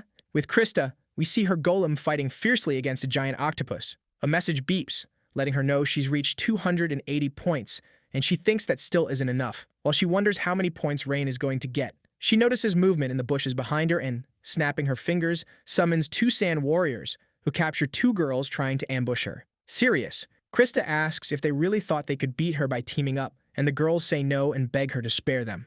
Krista just lets them go, and as the girls run off, she says beating them wouldn't be worth enough points, and that next time they should fight fair. The people watching from outside comment that someone who could control a 2-star spell at that age, like that, was impressive. They also talked about Hubert, who managed to reach 253 points thanks to his amazing wind control. In third place was Logan, with 249 points. He was wrecking everything in front of him, kind of rough around the edges, but his strength was no joke. Professor Kyle comments that, as expected, those 3 were dominating, and Zimar says they had something different about them. Marhina, meanwhile, says they're just the opening act. Elin has her hands under her chin, looking like she's waiting for something. Back where Rain is, Lillian says she's never lost before. That leaves Rain confused about what she means. The Reddit explains that since she's never been beaten, if she loses now, she's going to get punished badly, and she asks why the boy hid his power. Our protagonist says he never hid his power, he just didn't have a reason to use it. Lillian says that, apparently, he's the typical young master from some powerful family. Gertrude asks if the girl isn't from a prestigious family too, and if so, why she's calling Rain young master. Lillian asks what she means by a prestigious family. After all, she's not the one who deserves that title, they can just call her a tool. Our protagonist asks why tool, and she explains that she wasn't born from her parents' love, she was made for a single purpose. Her father was Deedon, the headmaster of Rivendell School, and since she was young, she'd been locked in a room, forced to learn magic, and never allowed to go out. On top of that, if she didn't get good grades, she'd be beaten until she passed out. For example, her father could take her mother into the room and throw hot water on her. That freaks Gertrude out, hearing all that, and the girl keeps going, saying that since her dad was a fire master, he knew how to hurt someone without leaving serious injuries. Rain thinks that's nothing like Osirius Academy and wonders if she didn't graduate at the top, her dad would do it again. But the girl said she'd personally send him to hell if he tried. Gertrude figures the girl's father was a 4-star mage and wonders if that means she could actually beat someone on that level. Walking past them, Lillian reveals her plan was to graduate from Delayton with insane grades, earn everyone's recognition, and kick her father out. She says she's basically just warning them not to get in her way. The pink-haired girl says it's all pretty interesting, but Lillian should just give up, because she studies at the same school as Krista, a genius the whole world recognizes. Hearing that, Lillian says Krista Warden means no more to her than an aunt. That makes Gertrude furious, so she steps up to Lillian and asks if she seriously just called Krista an aunt. Keeping that total too cool attitude, Lillian mocks her and asks if she said anything wrong. Then Rain jumps in, saying he can understand why Lillian's so desperate. He looks at Gertrude and asks her to calm down. Lillian silently looks back as she walks away. The protagonist says that, no matter what, he's not giving up on being a top student, because he's got a friend waiting for him. The crimson-haired girl says she already explained her reasons and gave him a warning. But if he keeps insisting on staying in her way, she'll have no choice but to eliminate him. Right then, they announce that Group A's test is over. In Team A's test, Krista and Huberto scored 361 and 338, and both got S rank. Gertrude greets Krista with a towel, congratulating her on all the hard work, and Krista, totally exhausted, says it felt like going out for a run. Since the first group's test is done, Kyle says it's time for Team B. The students have to choose where they'll start. Rain wonders where he should start. Mountains E and F are the biggest, with tons of monsters and treasure, so they're popular picks. Zones B and C are the mountain peaks. They give you a great view, but there's the risk of getting surrounded by other students. The forest zones D and E are great for hiding, but it's hard to keep a good lookout, and they're kind of terrible for scoring points. In Rain's case, he already has a specific spot in mind that fits what he wants. Then they're told to keep their chosen starting point in mind after deciding. Krista says it's Gertrude's turn, and Gertrude says it'll be easy. Before she leaves, Krista calls out to her, telling her to give it everything she's got. Gertrude smiles and says she will, then disappears in a flash of teleport light. Keenby's dimensional transfer finishes, and the test is about to begin. Caroline tells Ellen it's Rain's turn. Yulin thinks the criteria Marhanis set are pretty simple. Mobility, information gathering, and combat ability. It's a basic exam that tests the most fundamental talents a mage should have. She's sure Rain is going to leave her speechless. Just like Krista, Lillian also chooses Area F to start, and people notice how confident she is. It's the most dangerous area, but that danger comes with a ton of points, and starting there also makes it easier to move into other zones. Compared to Lillian, Zigger says Rain's chosen area is pretty modest, more like a safe, steady way to rack up points while avoiding fights. Carol says it doesn't seem like a bad choice. Caroline says it's boring. She was hyped to see the kid run into Lillian in Area F. Elin asks if watching him is making her bored, and Caroline says yeah, because the kid can beat post-index majors from the 8 schools, but he still acts like this. Then Rain runs into a girl in the middle of the forest. Everyone's happy because he finally found a fight. Caroline wonders what he's about to show them. She's curious what someone who earned an S-rank evaluation can really do. But, shocking everyone and even the girl fighting him, Rain just turns around and takes off running while she's casting her spell. That frustrates Caroline and makes Ellen literally fall out of her chair. Watching him run, her aunt has to be held back, furious, yelling about how he can just run away in the middle of a battle. With her arms crossed, Krista wondered if the boy really wanted an S-rank evaluation. One of the teachers burst out laughing, saying Scalzi's grandson was pretty weird. Zigger asked if this was really the time to laugh, and the teacher asked what the problem was because honestly, things had just gotten way more interesting. Marhina noticed the boy was saving his energy, like he was planning something big. She wondered how he was going to make up for the points he'd lost. 40 minutes had gone by, and compared to Keen A, the top score was lower but still solid. In the stands, people were asking who was in the lead. Right then, a boy was holding a jewel in his hands. Suddenly it vanished, and when he looked behind him, he saw it in Gertrude's hands, who was currently in first place. Caroline thought, yeah, that's so like her. Then a monster caught Gertrude off guard, trying to attack her from behind, but it got taken down fast. Caroline in her head thought Gertrude was always hiding in Krista's shadow, but no doubt she was an amazing mage. Carol asked Zigger what place Lillian was in, and when he checked, he realized she wasn't even in the top 20. On top of that, he said she was actually dead last, with a total of 0 points. She'd been meditating since the start of the exam, which made him wonder what her strategy even was. Krista was chasing a lizard, and she nailed it by casting a fireball. That's where she ran into Lillian, who was standing completely still, like she hadn't even noticed Krista was there.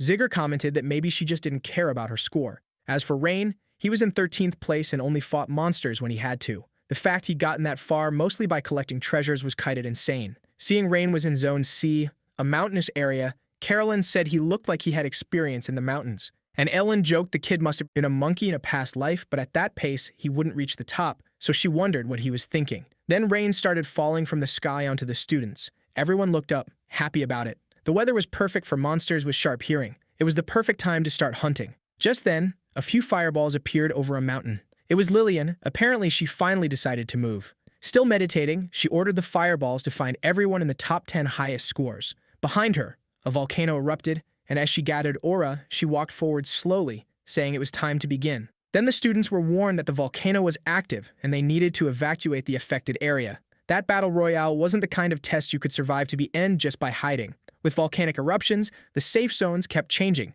and eventually, the students would have to fight each other. Some hooded people commented that, just like expected, the group in front was starting to pick up momentum. Logan said if the group hadn't lost their rhythm, the result would have been different, and Krista said the problem was they lacked finesse. Right then, one of the hooded figures told them to wait, noticing someone moving at an insane speed. It was Rain Ludwig, still boosting his score like crazy. Marhena told them to put a camera on the boy. When they switched it on, he was standing in the middle of a bunch of stone spikes, with monster corpses scattered all around him. Ellen was on edge, because the boy was finally about to start moving. Inside a cave, water droplets fell into a small pool. A monster walked up to drink. Then it noticed a fight and ran toward it. Rain's ranking dropped almost like a countdown.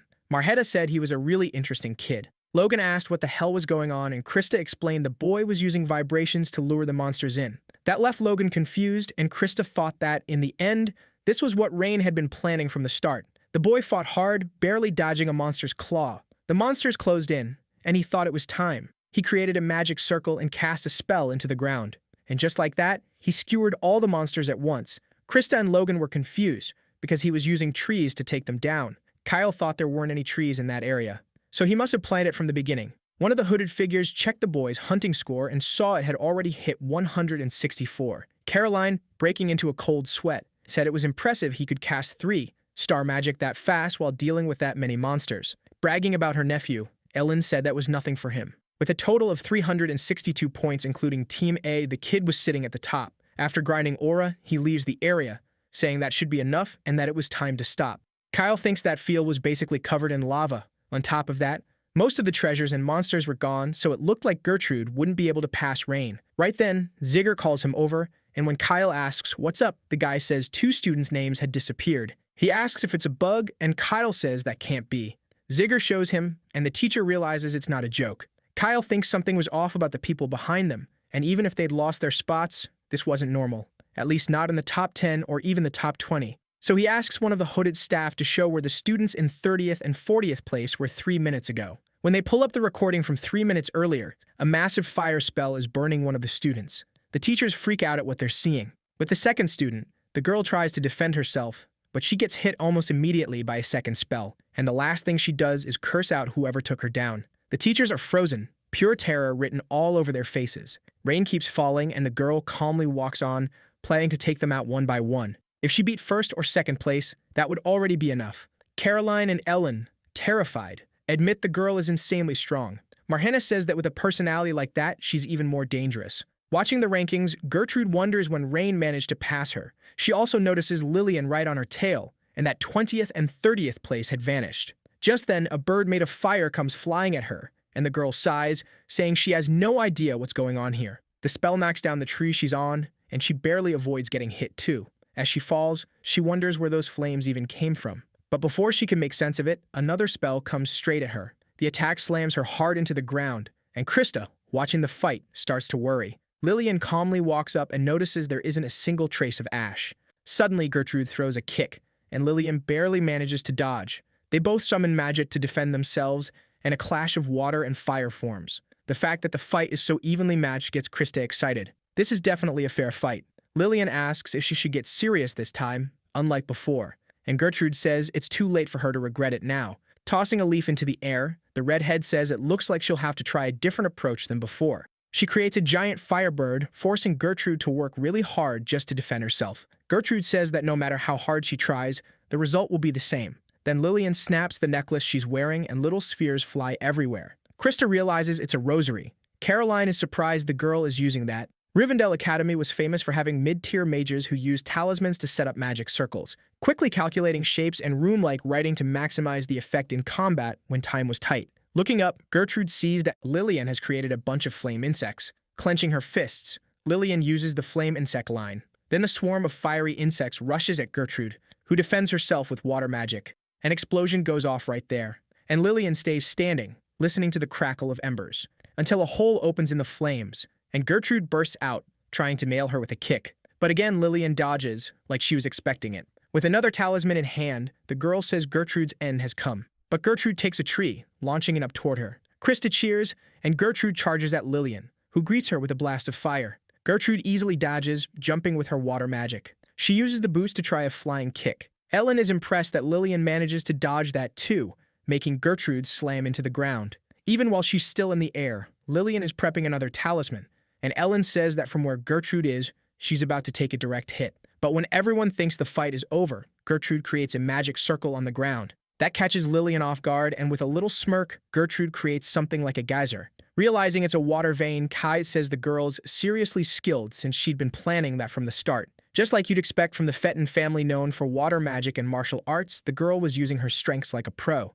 This time, Lillian picked the wrong opponent. Pinning the girl to the ground, Gertrude says that if she tries to challenge a young lady again without knowing her place, she'll be happy to crush that arrogant pride of hers. Krista, please, pats Logan on the shoulder. Gertrude points out the girl's clothes are soaked and says that, in that case, her talismans are useless. She says she'll give her one chance if she doesn't want her arm broken, she should give up. Lillian smiles, saying Gertrude is pretty naive, because if it were her in Gertrude's place, she'd have already ended her life. With a cold look, Gertrude says it looks like she chose the hard way, and without hesitating, she quickly breaks the girl's arm. After lying on the ground for a while, Lillian explains that the reason she used talismans wasn't because her calculations were slow. With a talisman on her tongue, she reveals the real reason. She couldn't control her own strength. A bright glow spills out of her mouth. It startles Gertrude, who quickly backs away. Staggering, Lillian gets up, and around her there are several fire insects. Then she gathers them all together, forming an intense light that blinds Gertrude. And when Gertrude looks again, the insects have turned into a massive serpent right in front of her. With a wave of her hand, Lillian orders the serpent to devour the girl. Gertrude wonders how that's even possible and admits she wasn't expecting it to reach that level. A fire serpent, the biggest summon among the divine fire beasts that Rivendell's school prides itself on. They say this summon was the main one used by the school's founder, the great mage Karain. The serpent was infamous for being extremely picky about choosing its master. Even so, it looked like it was only at about 30% power, since it wasn't fully formed. Ellen comments that, even then, it's insane for a 16-year-old to summon something like that. Shaken, Krista wonders if there's even a way to beat it. Almost like she heard her, Gertrude says that's the real problem. The next moment, the giant serpent roars and spits out a blast of fire. Gertrude barely manages to dodge, but the flames catch her cloak. Putting out the fire on her clothes, she wonders when that flame even hit her. Looking around, she realizes the sheer destruction the fire left behind. The stones hadn't just melted, they turned to ash. Stunned, Gertrude, Krista, and Logan realize that's the serpent's real power. An explosion goes off somewhere else in the forest. Over there, a girl is running from a monster when the fire blast hits it. The hooded figures comment that the serpent is circling around Gertrude. So Gertrude has been marked as its target, and it looks like Lillian plans to take this all the way. Zigger asks Kyle if the girl isn't crossing the line already. Even if it doesn't kill her right away, the pain would be brutal, and if she gets hit by those flames, she might end up seriously traumatized. So he asks if it wouldn't be better to stop the test, and Kyle asks Marhenna what she thinks. The woman raises her hand and says she agrees that's probably the best call. But then she notices Rain up in a tree, above a forest that's on fire. During his training, Rain's grandfather had told him that with the mana he had at the time, his limit was 3 uses total. But that depended on the level of the mage he was trying to interfere with. He said that if Rain hit his mana limit and tried to force it anyway, he'd end up completely wiped out. In other words, he had to pick the right moment to use it. Back in the present, Rain watches everything from the top of the tree. Thinking he's already secured enough points, he decides to look for somewhere safe. Because after that group attack, his mana was almost gone, and there was no reason to take risks right now. But at the same time, putting himself in the girl's shoes, he can't just stand there. So he jumps from the branch he's on, activating Belsidius. Rain notices the magic circle in the formula has 5 triangles, with runes written inside them, set up to detect someone approaching. As he drops, the boy studies Lillian's magic. His eyes are bleeding from the strain. After fighting Logan and the Spider Queen, he'd noticed that every time he pushed past a barrier, his control improved. And the stronger the enemy, the faster he got closer to 6, star magic. Seeing the girl about to be attacked, Rain thinks it wasn't meant for her, it was meant for him, and that she shouldn't fool herself. The next moment, he dispelled the magic heading toward her. That leaves everyone in shock. Even Gertrude herself, despite part of her body being on fire, just stands there frozen. Lillian panics,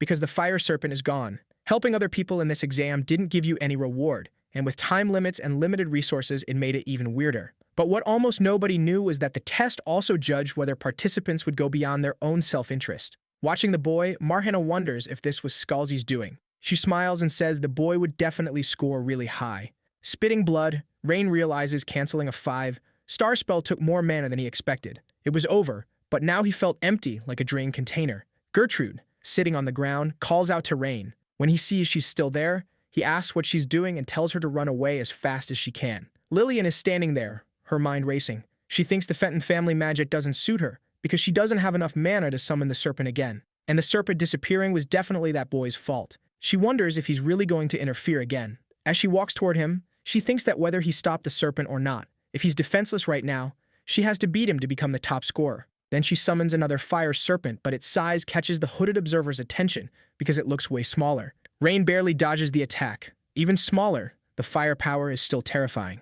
Seeing the boy about to get hit, Ellen yells for him to be careful. Just as Lillian is about to strike, Gertrude appears behind her. Lillian turns around but takes a magic charge punch to the stomach. She goes flying, trying to soften the impact with her magic. Rain is surprised he didn't expect the girl to come back to save him. He asks why she came back, and Gertrude says it's because she's his opponent, and if he got expelled, her lady Krista would fall apart from sadness. Hearing that from outside, Krista turns red as a tomato. People start whispering, and Krista tries to explain they're just rivals. Nervous, Logan just gives a thumbs up, and Krista asks if he wants to die. He says they look good together, and losing her patience, she slaps him across the face. Logan ends up on the ground, and embarrassed, Krista thinks that once the exam ends, Gertrude's life will come to an end. But either way, she thinks Rain was the only one who managed to stop the fire serpent. People said that if you mastered the Ludwig bloodline magic, you could fully control all magic. But in 1,000 years of history, only 3 people ever reached that level, and even then, from what she'd seen, they only managed it when they were already old, badly hurt. Gertrude tells the boy to leave, because this is between her and Lillian. Rain says she's injured and in really bad shape, but she insists she's fine and that she still hasn't finished Lillian off. And she adds, honestly, he was in that girl's way. Before leaving, Rain asks her not to die. Gertrude says, obviously that's not going to happen. Lillian walks up to Gertrude and, spitting blood, tells her to move. Gertrude laughs. Lillian's the one who started this, and now she's telling her to get out of the way. The red-haired girl says all obstacles need to be removed. She lunges forward with her tongue out, like the serpent's spirit had fused with her. Gertrude, on the other hand, moves in calmly, like ocean waves. The collision is brutal. In the forest, Rain runs off to hide, but something almost hits him, and he barely manages to dodge. Zigger asks what that was. That's where Rain notices it's a group of low-level students who teamed up, hoping to ambush him and take him down. He's completely drained physically and magically, and that's really bad. Smiling, he says that in the end, they're just low-ranked students. And he asks if they really think they can beat him when even Logan couldn't, and that if they back off, he'll let them leave in peace. One of the boys says he's right, Rain really is strong. But then, he asks why someone as strong as Rain is trying to negotiate with them. Summoning a lightning spell, one of the students charges at Rain. Rain blocks the attack with a staff. While they're locked in a strength struggle, the guy asks who Rain thinks they are and says he probably can't even move anymore, so he should just give up. With a sigh, Ellen says there are always people like that, no matter where you go. Caroline says Ellen shouldn't look at it that way after all.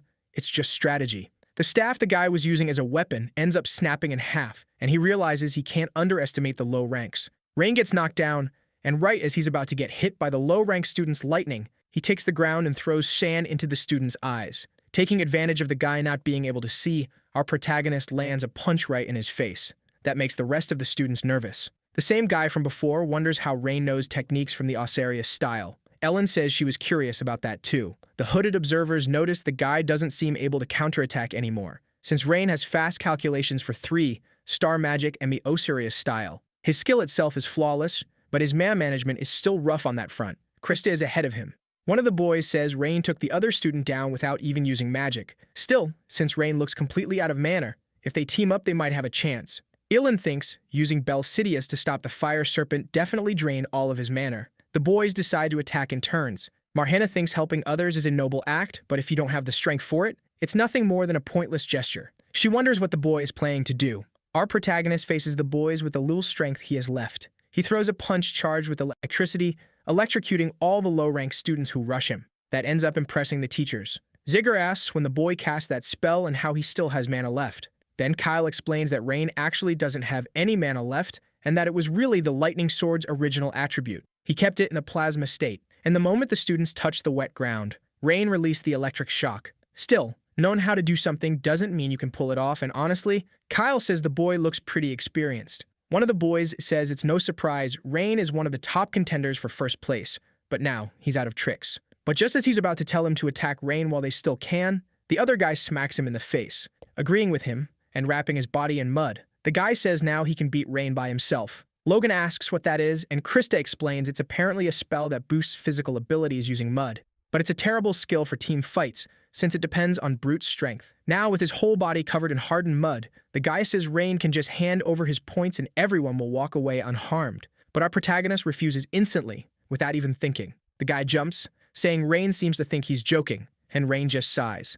When he lands, the guy declares he'll tear Rain to pieces. But when he looks around, he finds Rain already right in front of him, gripping his staff and about to drive it into him with a thrust. After striking him with the staff, our protagonist uses a lightning spell, maximizing the damage. As he pushes him back, Rain says the Osarius technique staff style was created by the one walking at his side, so we shouldn't underestimate him. The guy thinks that even after everything, Rain still has strength, and that last attack left him with intense pain in his stomach. He wonders if he was wrong about Rain being tired, but then realizes Rain has definitely hit his limit. He remembers the test gives an F rank to anyone who fails. Actually, the reason the faculty council is watching so closely is to adjust grades afterward. In other words, the process matters too. But the boys didn't just fail to get points, they also lost to someone relying entirely on staff techniques with no mana. It wouldn't just be his grade he'd have to worry about, he'd become a laughingstock, and he could even get expelled. Rain says that, still, if he survives, he could end up with an E rank or even a C or B,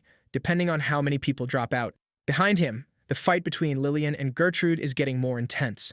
Looking at that, Rain says that with the two main contenders fighting like that, the place wouldn't take long to turn into rubble. The exam was almost over, and he wasn't planning to get involved in that fight, so he tells the guy to just make his choice already, asking if he'd rather give up and settle for a B rank or keep going and get kicked out. Rain says he should decide fast right as a tree trunk crashes down next to them. Breaking out in a cold sweat, the man thinks a B rank wouldn't be so bad, but then changes his mind, thinking it's way below his skill level. Desperate, he wonders if he's lost it, because if he quit now, he'd be an idiot. I mean, anyone could see the kid in front of him was already out of strength. Plus, he'd used up all the energy he had left on that last hit, and if he finished him off right there, the kid's points would be his. Getting up, he wonders why he's hesitating so much. Because an opportunity like that wouldn't come again. He had to do it, otherwise, he'd be expelled. The guy was sure he could pull it off. But the moment he's about to rush in, Rain stares at him with a deadly look. The big guy freezes in fear, and the next second Rain hits him with another electric shock. Right then, the end of the exam is announced,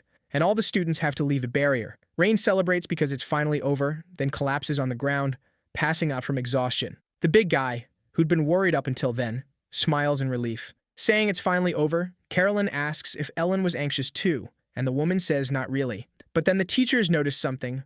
Lillian and Gertrude didn't look like they had any interest in stopping. Kyle, calm as ever, says that could cost them points, and Ziegler says this isn't the time to talk about that, because at that point, the two of them had totally lost it. Marna mutters about how annoying it is to deal with kids, and tapping her staff on the ground, she removes the barrier from the area. Just as Lillian and Gertrude are about to start throwing punches at thin air, they snap back to their senses. Grumpy Marhana asks what the point of having skills is if you're still just a child. Then are told again that the exam is over, and they need to leave the barrier. Gertrude touches her face and realizes all her injuries are gone. That's when she remembers it was all an illusion. That was the barrier's magic. Gertrude looks at Lillian, and Margana yells at them to get out while she's still being nice. The angry teacher wonders how many times she has to repeat herself for them to get it. The hooded people question how they could break the barrier, since there was still the exam for Group C.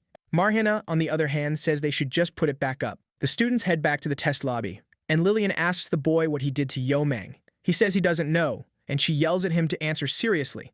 So Rain tells her to answer his question first. He asks if she respects her father. The veins in the girl's eyes bulge, and she asks if he's trying to start a fight right there. Rain says no, and she asks what that was supposed to mean then. He says he thought she was kind of like him. After all, she planned to climb to first place by crushing everyone in her way, and that was her father's will. And the way she tried to burn everyone else for the sake of her goal wasn't any different from what he heard about her dad. But if that's the life she wants, then nothing he says is going to matter. Then the girl reveals she was the one who defeated the Fire Amugi. Rain says if she keeps acting like this, they're going to end up facing each other soon, and then he'll show her the right way, so she'd better be ready. Angry, she asks what he would know he was born into a happy family, with everything handed to him. When the kids get there, Logan and Krista are waiting for them. Smiling, Gertrude asks if the girl is ready to do well. Embarrassed, Krista bonks the girl on the head, saying she's more than ready. She says the girl has a big mouth and just blurts out whatever nonsense comes to mind. Rain asks Logan what's going on, and Logan says it's nothing. Krista says she was super embarrassed with everyone staring, and Gertrude says it's true, so Krista says she's going to shut that big mouth of hers. While holding the girl by her clothes, Krista looks at Rain and asks him why he was messing around earlier. Our main guy asks what she's talking about, and Krista, telling him to stop playing dumb, says he'd saved Gertrude from the snake earlier. The boy then asks how she thinks he could have done that, and that Lillian's magic must have, coincidentally, run out. A bit reluctantly, Krista agrees. Turning to Gertrude, she says the girl should get punished. Rain was walking along, all happy, and Logan asks what he's laughing about. Rain says he just thought it was funny, because if he hadn't come there, he wouldn't have had that experience. Logan comments that, just like expected, DeLayton was different from other schools. Rain says that was true sometimes, which leaves Logan confused. Rain thinks that if Esther hadn't left that letter, and if the privilege of meeting Lynn were given to the top student in the class, he wouldn't have had that experience. He realizes that, in the end, Esther was right. That world really was fascinating. Gertrude watches Krista walk over to Lillian. Standing in front of Lillian, Krista says she did something pretty interesting with her servant. Lillian is confused about what she means. Krista says she'd better be ready, because she'll pay that debt 100 times over, since the Warden family doesn't leave debts unpaid. Back at the academy, the students were completely wiped out. Still, the exams kept going like nothing had happened. On the night of the 4th day, they had a written exam. And on the morning of the 5th day, they had what the students called hell. Something even harder than the Battle Royale had happened. And just like that, the chaotic midterm exams came to an end. With the exam results in, Ziegler reveals that 4 students earned rank S scores in both the practical and written tests. They were Krista Warden, Nora Redden, Keaton, and Rain Ludwig. But only one student could take first place, so they do a bonus point evaluation. Also, to keep things fair, any teacher with family or academic ties would be excluded from the evaluation. Regular teachers could give 1 bonus point, Professor Kyle could give 2, and in Marhana's case, it would be 3 points total. One of the teachers says that if they looked at her points, they'd understand her evaluation. Another teacher says that's not the point, and Matt, in terms of talent, Nora is more exceptional. Caroline says she's being buttered up, and the teacher just complains. Time passes while they talk, and Zigger says they should discuss the current score. Krista Warden is in the lead with 6 points, followed by Nora Redden with 4, Keaton with 3, and Rain Ludwig with 2. Now he asks for Assistant Professor Luke's vote. Luke says Krista really is perfect. Nora's magical precision is also really impressive, and Cadet Keaton showed incredible skill blending music with magic. But even so, for the future of magic, he's going to cast his vote. Zigger is surprised when he reads the paper. He says the one who got the assistant professor's 2 votes was Rain Ludwig, shocking the others. The teachers reflect that he's definitely on another level, but Krista still has the most points, and the final vote is from Senior Professor Marhana, who never gives extra points, always starting with "no one deserves them," so the student of the year would be Krista. But Marhana breaks into a smile and bursts out laughing, repeating stuff about the future of magic and saying that honestly, he, the guy who uses cheesy lines to win girls over, grew up with a pretty smooth tongue. Luke says it's all thanks to the master's teachings. She agrees and floats a piece of paper and a pen with her hand, saying she'll go along with that vote as an investment in the future of magic. She writes on the paper, leaving the teachers freaked out. Zigger is speechless when the paper lands in his hand. It says the best freshman this year in the midterm tests was Rain Ludwig. In his room, Rain says he improved like expected. Rudin tells him he can keep researching his unique magic in the circulating environment, with his progress going up by 0.8%. Rain says that if unique magic levels only grow through fighting, it makes him wonder what that would be like. And then it was time to head out. In the past, Frida drinks a magic potion. Then she tosses it away, until a voice calls her name. Kyle asks her to share some too, but Free says she doesn't have any left. He says he knows she has more, and the mage replies that she drank it all without sleeping for 4 days, and there wasn't any left. But he complains, warning Lynn. When her journey is over, she wants to know why he doesn't visit her sanctuary on Red Mountain. There was this thing called Dragon's Breath, this amazing elixir, and she was going to give it to him since his mana was about to shoot up like a rocket. Kyle asks if she can really just hand something like that over so easily. Freedy asks what he thinks she is. She's the priestess who serves the fire dragon Dakidun, and she'd treat him well on a trip to Red Mountain. Rain repeats that to himself, thinking it was probably prepared really carefully, so accepting it was just the polite thing to do. Even after 300 years, he says he hadn't forgotten. It was a 1-8-hour trip to the peak of Red Mountain. Since the fire dragon Dakidun led his legion and stayed there for almost 1,000 years, the mystical mana had seeped into the whole area. Over time, tons of believers, mages, and witches turned that land into a sacred place. Worn out, Rain kept climbing.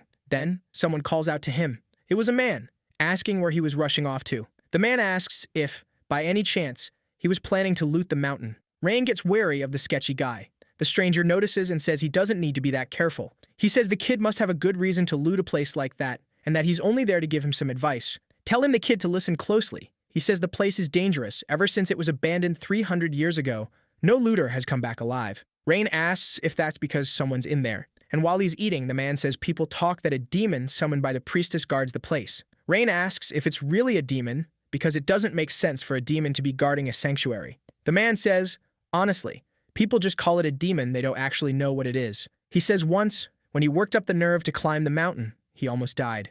Like, one more step and he would have been done for. Before the man can even finish, Rain just keeps going. As a final warning, the old guy says if the kid values his life, he shouldn't go anywhere near the entrance. As he leaves, Rain thanks him for the warning. If some kind of monster really was living inside the sanctuary, Rain figures he should be extra careful. Night falls, and Rain keeps climbing. He can hear animals along the way. Rain says he hates monsters like spider rats.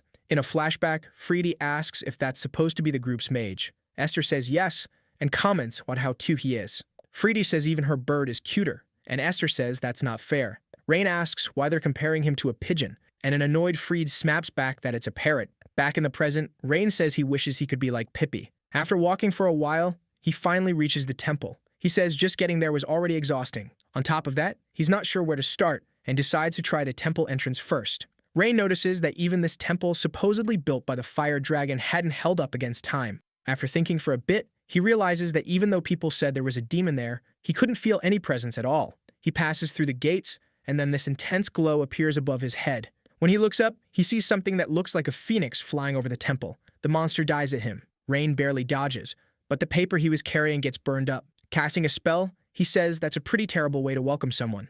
A wall rises up in front of him, and the bird slams right into it. The monster screeches in pain and takes off fast. Rain notices something weird about the sound it makes. Remembering the past, he realizes the flames were actually the bird Pippi. The firebird blasts a jet of flame at him, and he dodges. While he's running, Rain remembers the time the bird burned his hair. He thinks that can't be possible. 300 years have passed. But then again, maybe it's still possible. Swallowing nervously, Rain turns around and asks if the bird is really Pippi. He dodges again, and the phoenix streaks past him, kicking up a huge gust of wind. Rain keeps yelling, saying he's Rin. At that moment, the bird seems to snap out of it and lands next to him. Rain confirms it, making the bird remember the past. He says they even used to compete over who got to be the mascot. But the bird says he isn't Rin, because the guy looks different, and it doesn't recognize that face. Going back into a rage, the bird fires off a blast of flames at the boy, who blocks it with his shield made of water magic. Even though the situation was a mess, Rain couldn't help feeling happy knowing Pippi was still alive after 300 years. Calling out to the bird, the boy says that even if his face looks different now, he's still Rin. But the bird didn't seem like it wanted to listen, attacking again and forcing Rain to throw up another barrier. Rain wonders what he's supposed to do. There had to be something only they would know, something that would make the bird realize it was really him. Then Rain remembers something and starts casting a water spell. He shoots it at the bird, knocking it down. Then he casts another spell, this time with 2 magic circles. He calls out to the bird again, forming a sphere of water and asking if it still didn't recognize him. Our video ends here. If you liked it, leave your like. See you next time. Bye-bye.